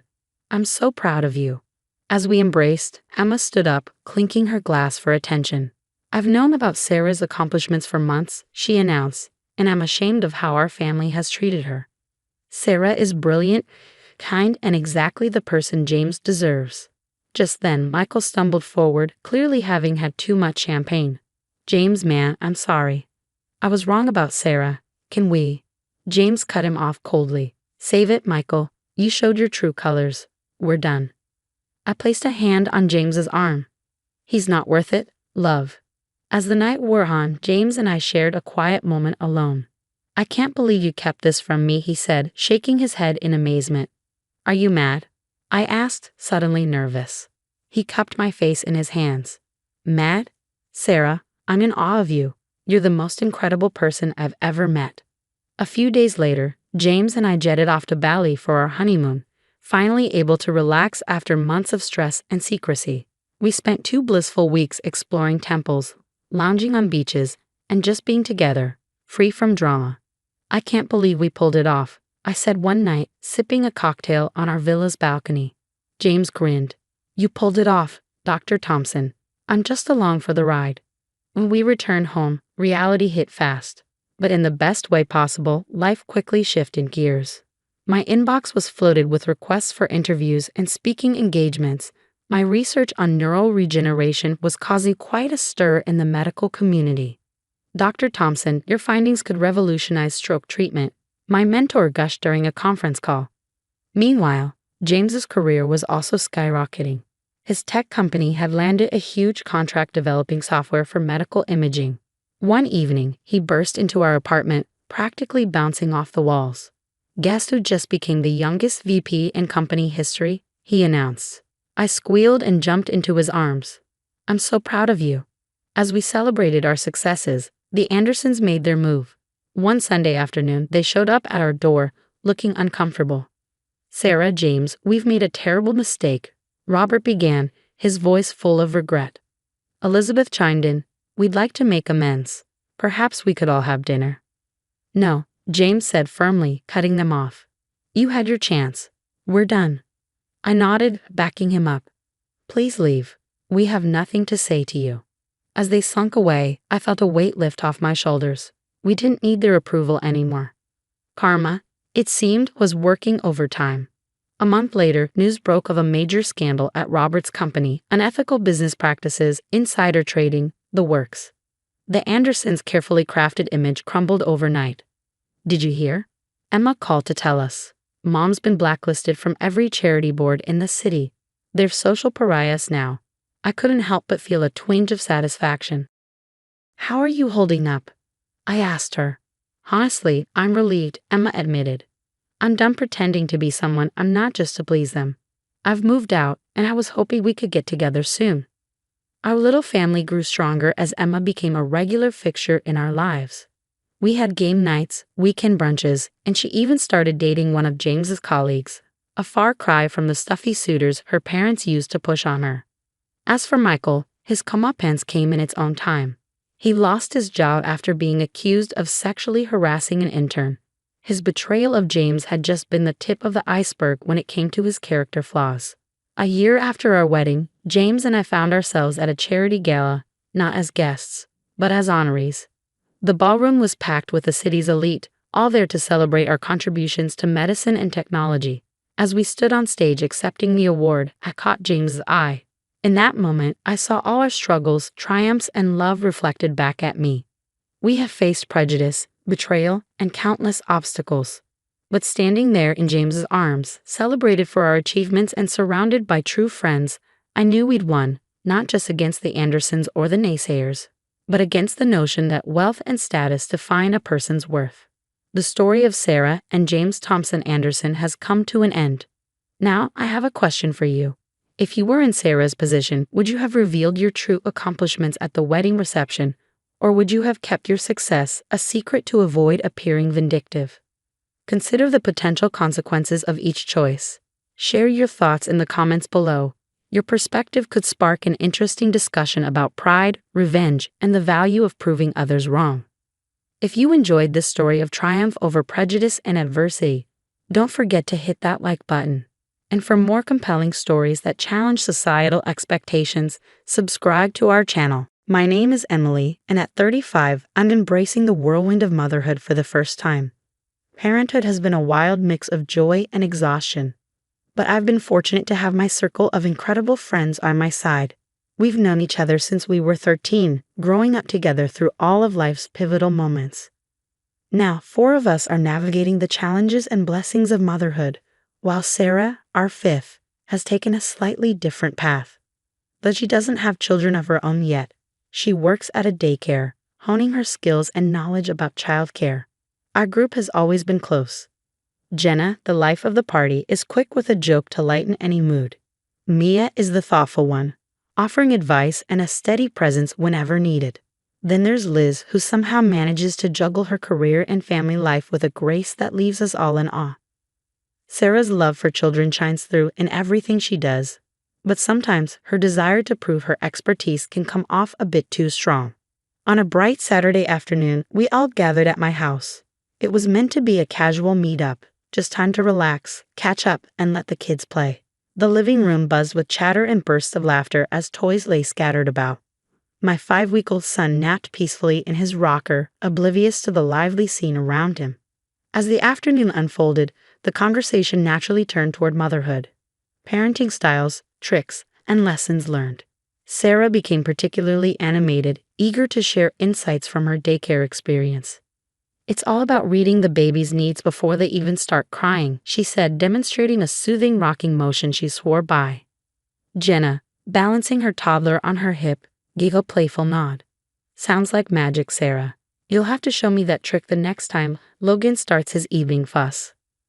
Mia's soft voice chimed in. "It's great we can all share what works. Makes the journey a little easier, don't you think?" We all nodded in agreement, including Liz, who was carefully arranging a snack tray in the kitchen. As the sunlight dipped lower, casting a warm glow through the windows, our talk drifted from parenting to personal growth and the challenges we'd all face together. Moments like these always reminded me how unbreakable our bond felt. But just as the conversation flowed, my son's soft whimper broke through the hum of the room, signaling he was awake and hungry. Sarah immediately volunteered, "Let me take him, Emily. A change of scenery might do him good." Grateful for a brief break, I handed him over, watching as Sarah expertly bounced him on her hip. But it didn't take long for his fussing to turn into full-on crying. I knew that cry. It meant he was hungry. I stood up, ready to take him back. "Thanks, Sarah, but he needs to be fed," I said, reaching for him. To my surprise, Sarah sidestepped, a determined look flashing in her eyes. "He's just a bit cranky. I've got this, Emily," she insisted. Jenna and Mia exchanged uneasy glances, sensing the tension in the air. I tried again, my voice firmer this time. "Please, Sarah, he's hungry. I need to feed him." But Sarah didn't budge. Instead, she cradled him closer, as if trying to prove a point. My anxiety spiked. This wasn't like Sarah. She'd never ignored my wishes, especially not when it came to my son. "Sarah," I said more forcefully, "give him to me." The room fell silent. Liz, frozen by the snack table, looked on with concern. Still, Sarah refused to hand him over, her voice rising slightly. I work with babies all the time, Emily. I know what I'm doing. Just give me a minute. Frustration boiled over. He doesn't need a minute, Sarah. He needs to eat now, I asserted, stepping closer. The air thickened with tension as Sarah tightened her hold. Her back now turned to me. Her defiance caught me off guard, but my maternal instincts kicked in. Without hesitation, I stepped forward and firmly took my son from her arms. A soft gasp escaped Jenna as the suddenness of the move hung in the air. Cradling my crying son, I felt him relax instantly as he nestled into me. Turning to Sarah, I held her gaze, my voice steady and resolute. You overstepped, Sarah. That was not okay. Never keep a child from their parent. A flush of embarrassment colored Sarah's face, though her defiance lingered. I was just trying to help, she muttered, but Sarah's usual confidence wavered under the stern looks from Jenna, Mia, and Liz. Liz stepped forward, her voice calm but firm. We all see that you want to help, Sarah, but Emily knows her son best. We need to respect that. As I soothed my son and began to nurse him, the room settled into an uneasy silence. The warmth of the afternoon had fractured, leaving behind a chill of unresolved tension. Sarah's buoyant demeanor faded, weighed down by the collective disapproval. She whispered an apology, though it was unclear who it was directed to, and quietly withdrew to a corner of the room. Her isolation felt stark against the unity the rest of us shared in that uncomfortable moment. In the days that followed, the dust never truly settled. I replayed the incident over and over in my mind, Sarah's defensive words clashing with my lingering frustration. Determined not to let this rift widen, I reached out to her, hoping for a calm conversation to mend what had been broken. But my attempts at reconciliation were met with evasion. Sarah avoided direct contact, and when we finally did speak, it became clear she was still on the defensive. I was only trying to help Emily. You're all acting like I did something terrible, she said, her tone a mix of hurt and accusation. I know you were trying to help, Sarah, I replied, struggling to keep my voice even as frustration simmered beneath the surface. But you have to understand, a mother knows her child. You should have handed him over when I asked. You don't get it, Sarah interrupted, her voice rising with frustration.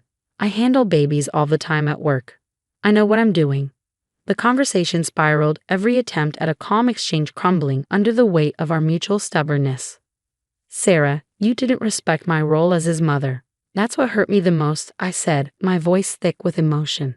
Instead of acknowledging the impact of her actions, Sarah fired back. You're just ungrateful. I was helping, and this is the thanks I get. Her words stung, and I could feel the old bonds of friendship fray with each verbal jab. The tension between us escalated until I couldn't hold back anymore. I can't have you around my son if you can't respect my wishes, Sarah, I declared, the finality of my words echoing the resolve in my heart. Sarah's face registered shock, then hardened into a mask of defiance. Fine, if that's how you feel, maybe it's better if I stay away, she retorted, her voice cold. With that, she turned and walked away, leaving me standing in the wreckage of our once close friendship. The next few weeks blurred by, marked by strained group chats and awkward silences. Sarah began to distance herself not just from me, but from Jenna, Mia, and Liz as well. She built a wall around herself, and each of our attempts to reach out only seemed to reinforce it. As time dragged on, the rift between Sarah and the rest of us deepened, playing out most publicly and painfully on social media. One morning, as I scrolled through my feed, my heart sank. Sarah had started posting thinly veiled jabs at us. One post read, "Funny how some people think they know everything just because they're parents." The implication clear to all of us who knew the backstory. Each post added a layer of discomfort and dismay within our group. One afternoon, Jenna called me, her voice tight with frustration. Have you seen Sarah's latest posts? It's getting out of hand, Emily. It feels like we're being publicly shamed just for protecting our kids. Mia and Liz echoed similar sentiments in our group chat. The situation was spiraling, pulling us into a public spectacle we never wanted. After much discussion, we came to a difficult decision. We agreed to block Sarah, not out of spite. We didn't block Sarah out of spite, but to shield ourselves from the ongoing negativity that had taken over her online persona. The decision to cut ties on social media wasn't easy. It feels like we're officially closing the door on her, Liz lamented one evening. But what choice do we have? She's not just crossing lines. She's obliterating them. It's about more than just our feelings, Mia added. We can't preach respect and boundaries to our kids and then let Sarah trample over ours. As the reality of our decision sank in, a sense of isolation crept into our group. Without Sarah, there was a palpable gap in our gatherings, her absence a constant reminder of what had happened. Yet that same isolation also brought us closer, forging a stronger bond. The ordeal had been harsh, but it clarified our values as friends and as parents. Our unity grew from shared pain, and with it, a deeper commitment to each other. Still, the fallout wasn't without internal struggles. There were nights I lay awake, questioning whether I could have handled things differently. Could I have been more understanding, less reactive? But every time, I returned to the same truth. The well-being of my child and the integrity of our boundaries as parents had to come first.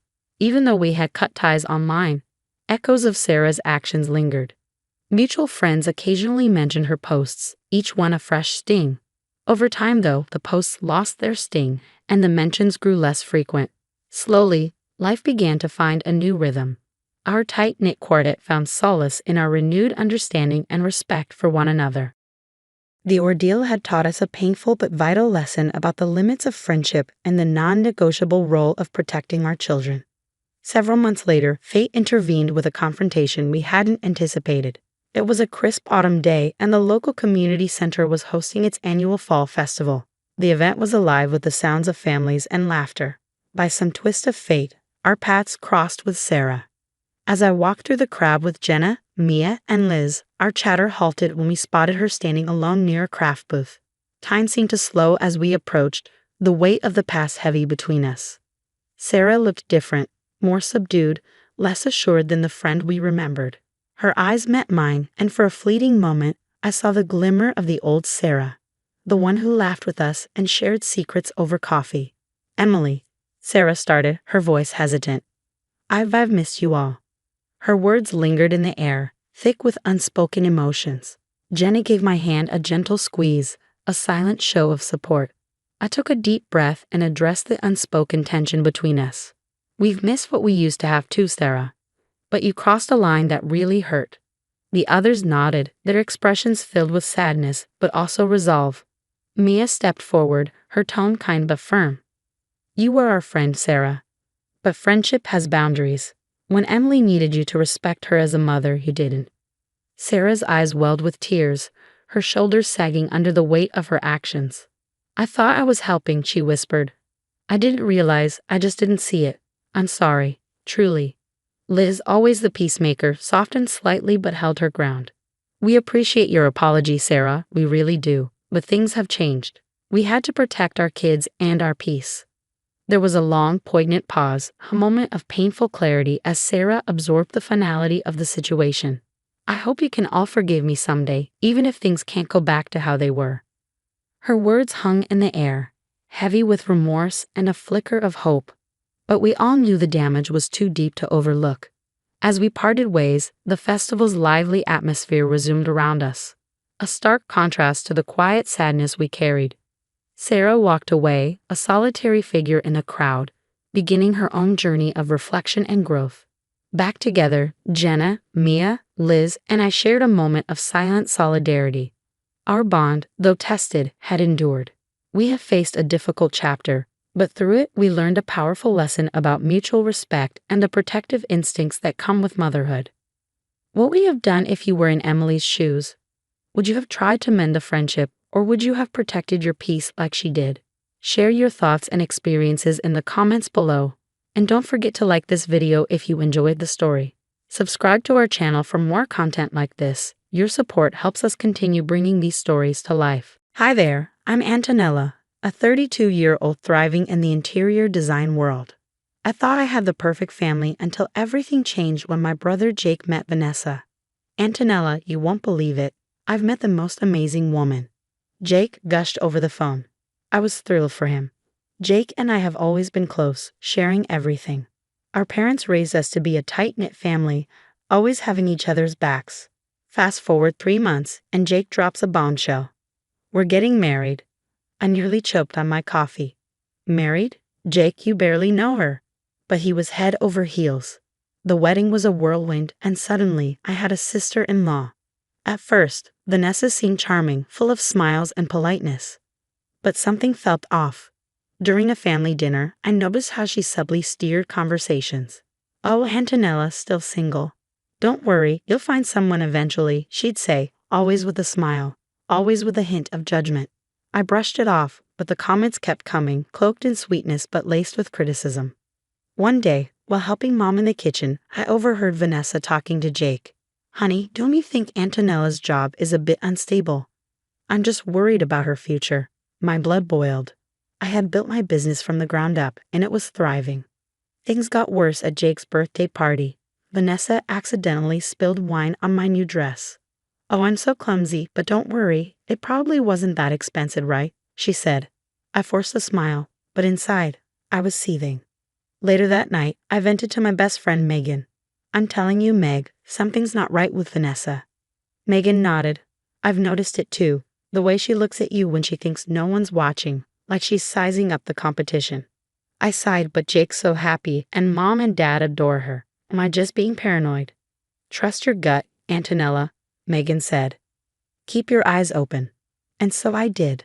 I watched as Vanessa slowly warmed her way into every aspect of our family life. She'd volunteer to help Dad with his finances, critiquing his methods, and reorganize Mom's kitchen, claiming it was more efficient. But it was her effect on Jake that worried me the most. My once outgoing brother became quieter, always deferring to Vanessa's opinions.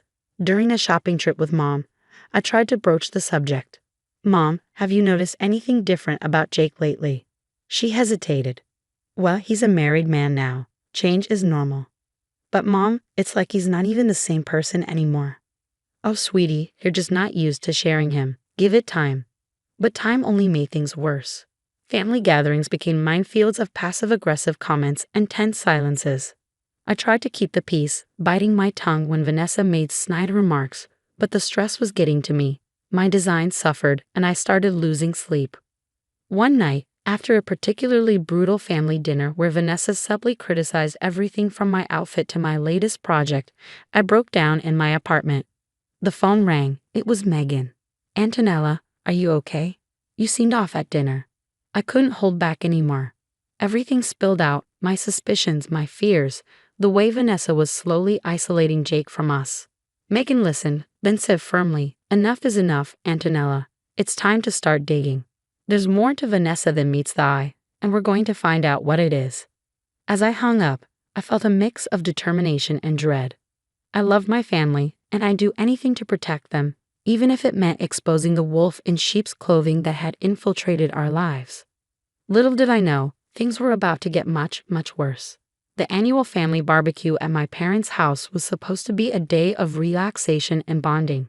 Instead, it turned into a nightmare I'll never forget. Everyone was gathered in the backyard, Dad at the grill, Mom setting out salads, and Jake helping Vanessa with her chair. I was chatting with my cousin when Vanessa's voice cut through the chatter. "Antonella, sweetie, could you grab me a drink? You're not doing anything important, right?" I was about to respond. When Mom called everyone to eat, the tension was already simmering. Throughout the meal, Vanessa kept making little digs. "This potato salad is delicious, Mom. Much better than the store-bought one Antonella brought last time." I saw red. "At least I contribute something, Vanessa. What exactly do you bring to these gatherings besides criticism?" The table fell silent. Vanessa's eyes narrowed. "Well, I bring class, for one thing, something you clearly lack." Before I could stop myself, I shot back class. "Is that what you call being a manipulative b?" "Antonella." Jake interrupted, shocked. Vanessa stood up, tears welling in her eyes. "I can't believe you'd say such things after everything I've done for this family." She stormed off, Jake following close behind. I sat there fuming as my parents gave me disappointed looks. Later, as I was helping clean up, Vanessa cornered me in the kitchen. "Listen here, you little nobody. Jake is mine now, and soon this whole family will see you for the jealous, pathetic person you are." I couldn't believe what I was hearing. "You're delusional, Vanessa." That's when she grabbed a fistful of my hair, yanking hard. "Am I? Let's see what Jake thinks about his precious sister now." She dragged me by the hair into the living room, where Jake was talking with Dad. "Jake, Look what your sister did. She attacked me. Vanessa cried. Jake's eyes widened in disbelief. Antonella, what the hell? I tried to explain, but Vanessa's crocodile tears drowned me out. I think you should leave, Antonella. Now. I left, humiliated and angry. The next day, Megan came over, finding me still in yesterday's clothes, surrounded by ice cream containers. That's it. We're not letting her get away with this. It's time to fight back. Over the next week, Megan helped me start digging into Vanessa's past. We found discrepancies in her stories. The college she claimed to attend had no record of her, and the company she says she worked for didn't exist. Then luck struck. While grabbing coffee, I bumped into Sarah, who introduced herself as Vanessa's former coworker. Oh, you know Vanessa? How is she, still ruining lives? My eyes widened. What do you mean? Sarah spilled everything. Vanessa had a history of workplace bullying, manipulating coworkers and bosses alike. She'd even gotten Sarah fired by planting evidence of theft. Be careful, Sarah warned. Vanessa's dangerous when cornered. I left the cafe, my mind reeling. I had proof now, proof that Vanessa wasn't who she claimed to be. But as I reached for my phone to call Jake, I hesitated. Would he even believe me? Or would this just drive him further away? As I stood there, torn between protecting my brother and preserving what was left of our relationship, I realized this was just the beginning. Vanessa's mask had slipped, and now I had to decide just how far I was willing to go to expose the truth. After weeks of internal debate, I finally made the call. Mike, a private investigator recommended by a client, agreed to meet me at a quiet coffee shop. So you want me to dig into your sister-in-law's past? He asked, glancing at the folder I pushed across the table. Here's everything I've found so far, but I need more, I replied. Mike whistled as he flipped through the pages. Lady, your sister-in-law's got more red flags than a Chinese parade. I'll see what I can do. 2 weeks later, Mike called with news that made my blood run cold. Antonella, your sister-in-law isn't just a liar. She's a professional con artist. Multiple identities, fraud charges in 3 states, and get this, she's been using your brother's business to launder money. My hands shook as I processed the information. How? How is she doing that? Fake invoices, ghost employees, the works. Your brother's company is a ticking time bomb. I thanked Mike and hung up, my mind racing. I had to tell Jake, but how? Before I could decide, my phone buzzed with a text from Mom. Family dinner tonight. Vanessa insists. Please come. Great, just great. The tension at dinner was thick enough to cut with a knife. Vanessa was all smiles. Her eyes were cold when they landed on me. Jake, honey, tell them about our vacation plans, Vanessa said with a tight smile. Jake cleared his throat. Well, we're thinking of taking an extended trip, maybe 6 months. I nearly choked on my wine. 6 months? What about the business? Vanessa's smile tightened. Oh, Jake can run things remotely, right, sweetie? I saw the puppet strings, but Jake just nodded along. After dinner, I cornered Jake in the kitchen. This trip, are you sure about this? He sighed. Antonella, please. Vanessa thinks it'll be good for us to have some time away from everything. I bit my tongue, realizing how deep Vanessa's claws were dug in. Over the next few days, I reached out to Sarah and other victims I had discovered.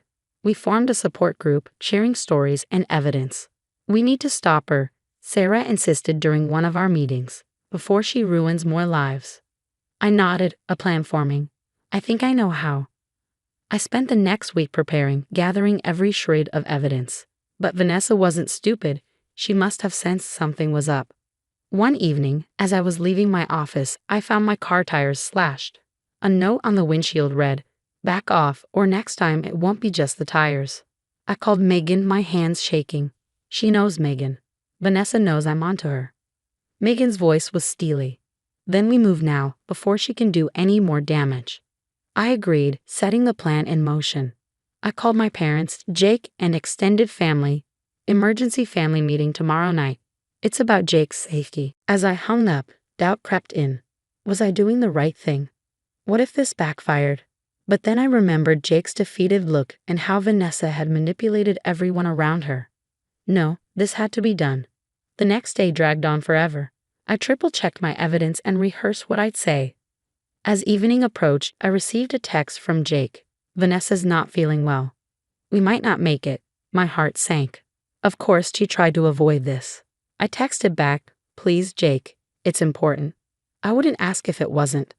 Hours passed with no response. I was about to give up hope when I heard a car pull up outside my apartment. I peeked out the window. Jake was helping Vanessa out of the car. She looked pale, leaning on him dramatically. As Jake and Vanessa entered my apartment, the tension was palpable. My parents, Megan, Sarah, and a few other faces were already there. Vanessa clearly didn't expect this. "What's going on?" Jake asked, confusion evident in his voice. I took a deep breath. "Jake, everyone, it's time you knew the truth about Vanessa." Vanessa's eyes narrowed. "Antonella, you're being ridiculous." But I cut her off, pulling out a stack of documents. "Vanessa, or should I say Amanda, or maybe Lisa? How many identities do you have?" Jake's face paled as I laid out the evidence. The charges, the stolen identities, the money laundering through his business. Sarah and the others shared their stories of Vanessa's manipulation and deceit. Vanessa tried to interject, her voice rising hysterically. "They're lying. Jake, baby, you know me." But Jake's disbelief was turning to anger.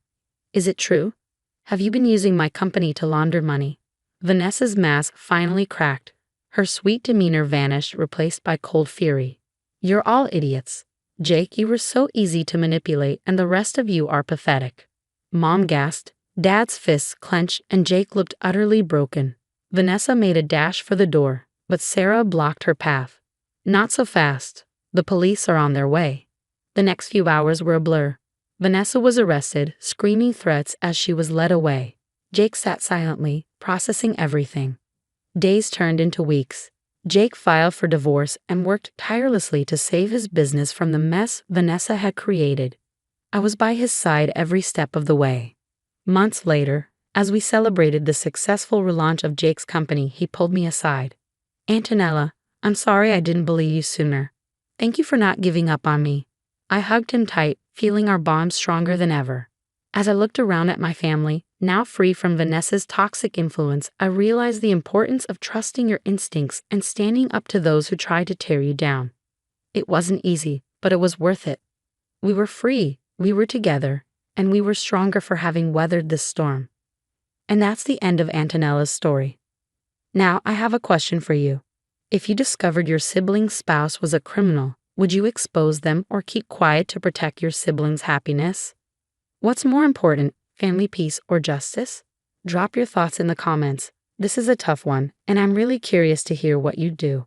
If you enjoyed this wild ride, smash that like button. Hey everyone, I'm Carol Thompson, and being a single working mom is a ride you won't want to miss. Every day's a whirlwind. Take this morning, it's 5:30 a.m., my alarm's blaring, and I'm out of bed in a flash, stumbling around our cozy apartment in Chicago, trying not to wake my daughter, Emma. She's 7 and full of more energy than I can handle most days. "Mommy, is it morning already?" Her sleepy voice calls out. "Rise and shine, sweetie. We've got a big day ahead." I'm hustling through the morning routine, making breakfast, packing lunches, and trying to make myself look somewhat presentable for work. Emma's sitting at the kitchen counter, swinging her legs and going on about a school project. "And then we're gonna make a volcano that really erupts. Can we get the stuff this weekend?" she asks, wide-eyed.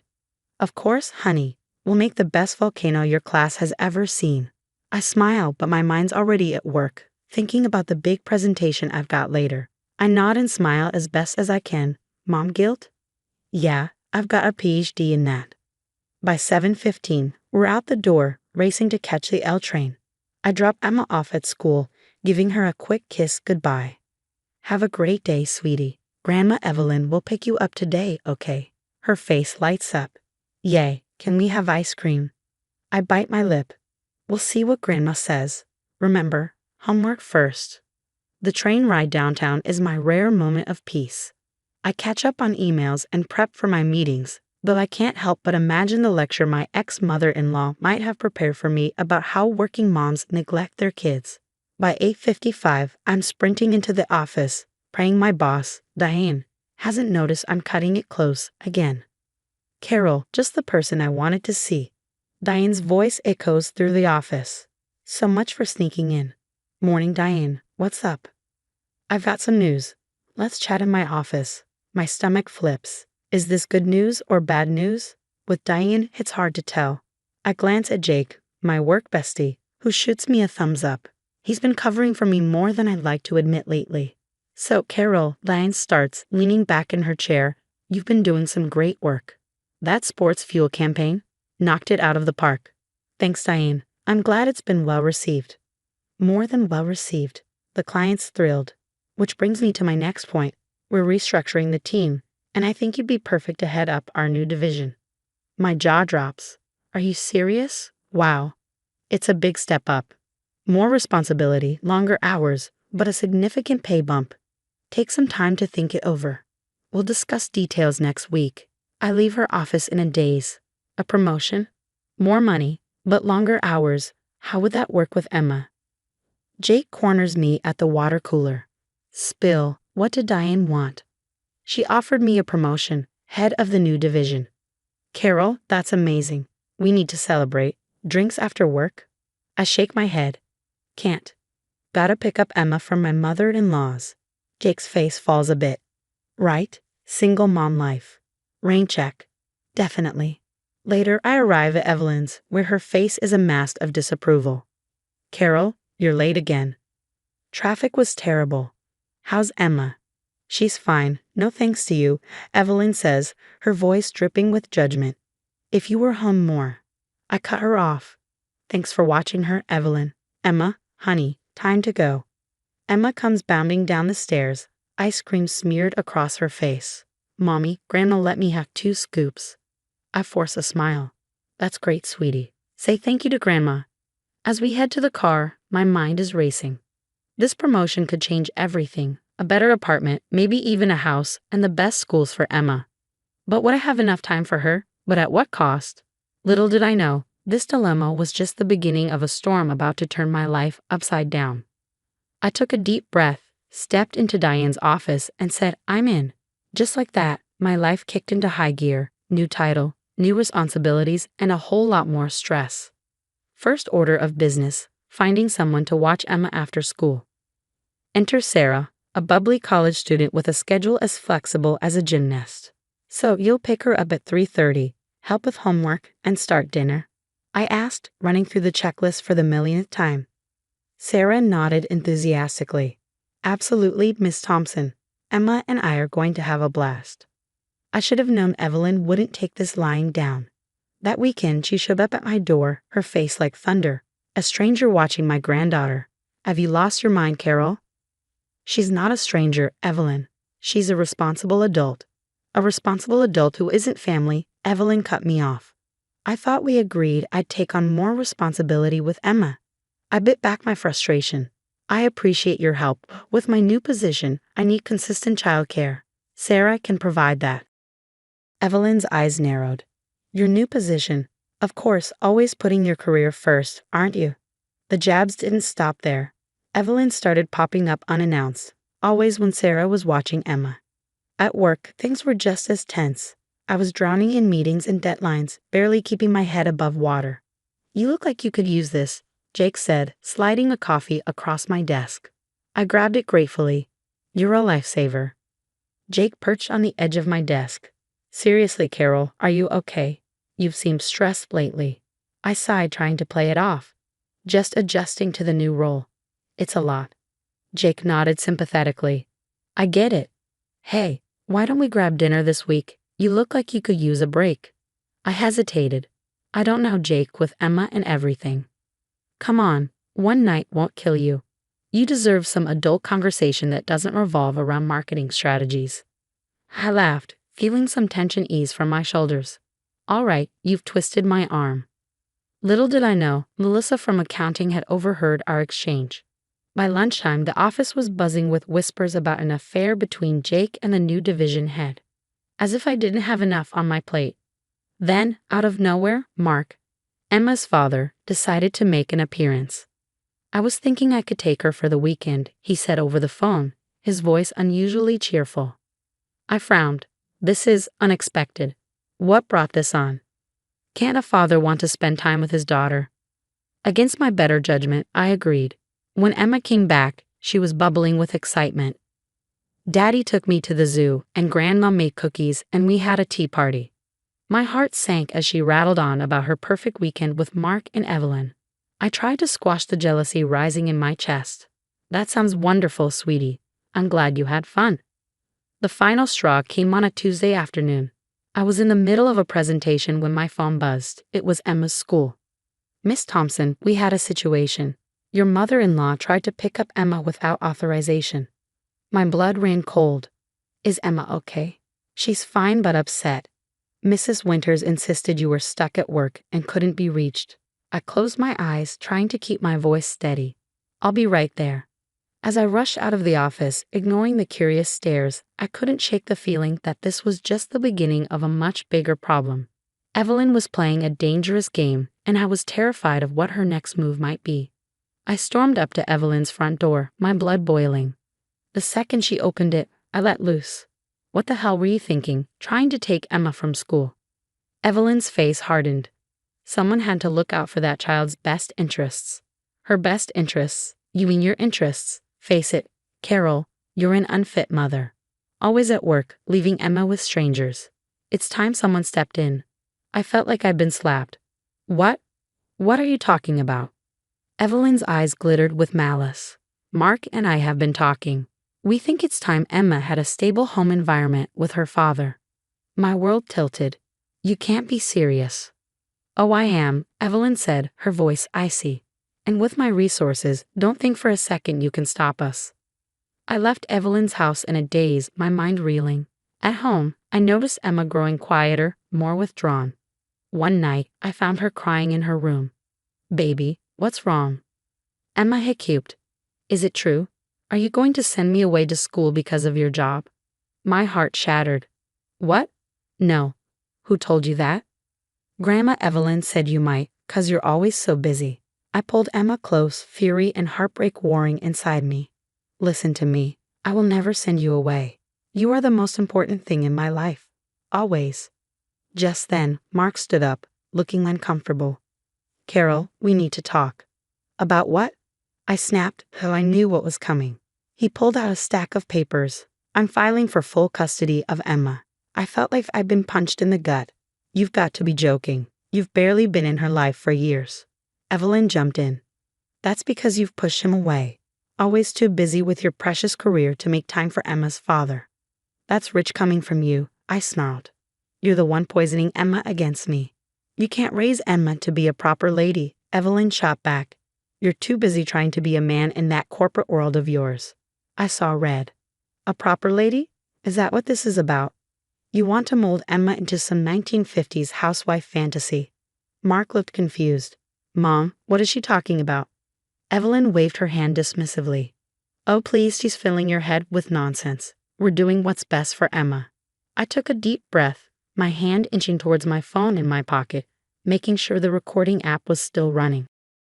No, Evelyn, you're doing what's best for you. You've always hated that I work, that I'm independent. This isn't about Emma at all, is it? It's about control. Evelyn's mask slipped for a moment, her eyes flashing with anger. You ungrateful little. I'm trying to save my granddaughter from turning out like you. Mark's eyes widened. Mom, what are you saying? As they left, with Evelyn shooting daggers at me, I sank onto the couch. My hands were shaking. But for the first time in months, I felt a glimmer of hope. The game had changed, and now I had the upper hand.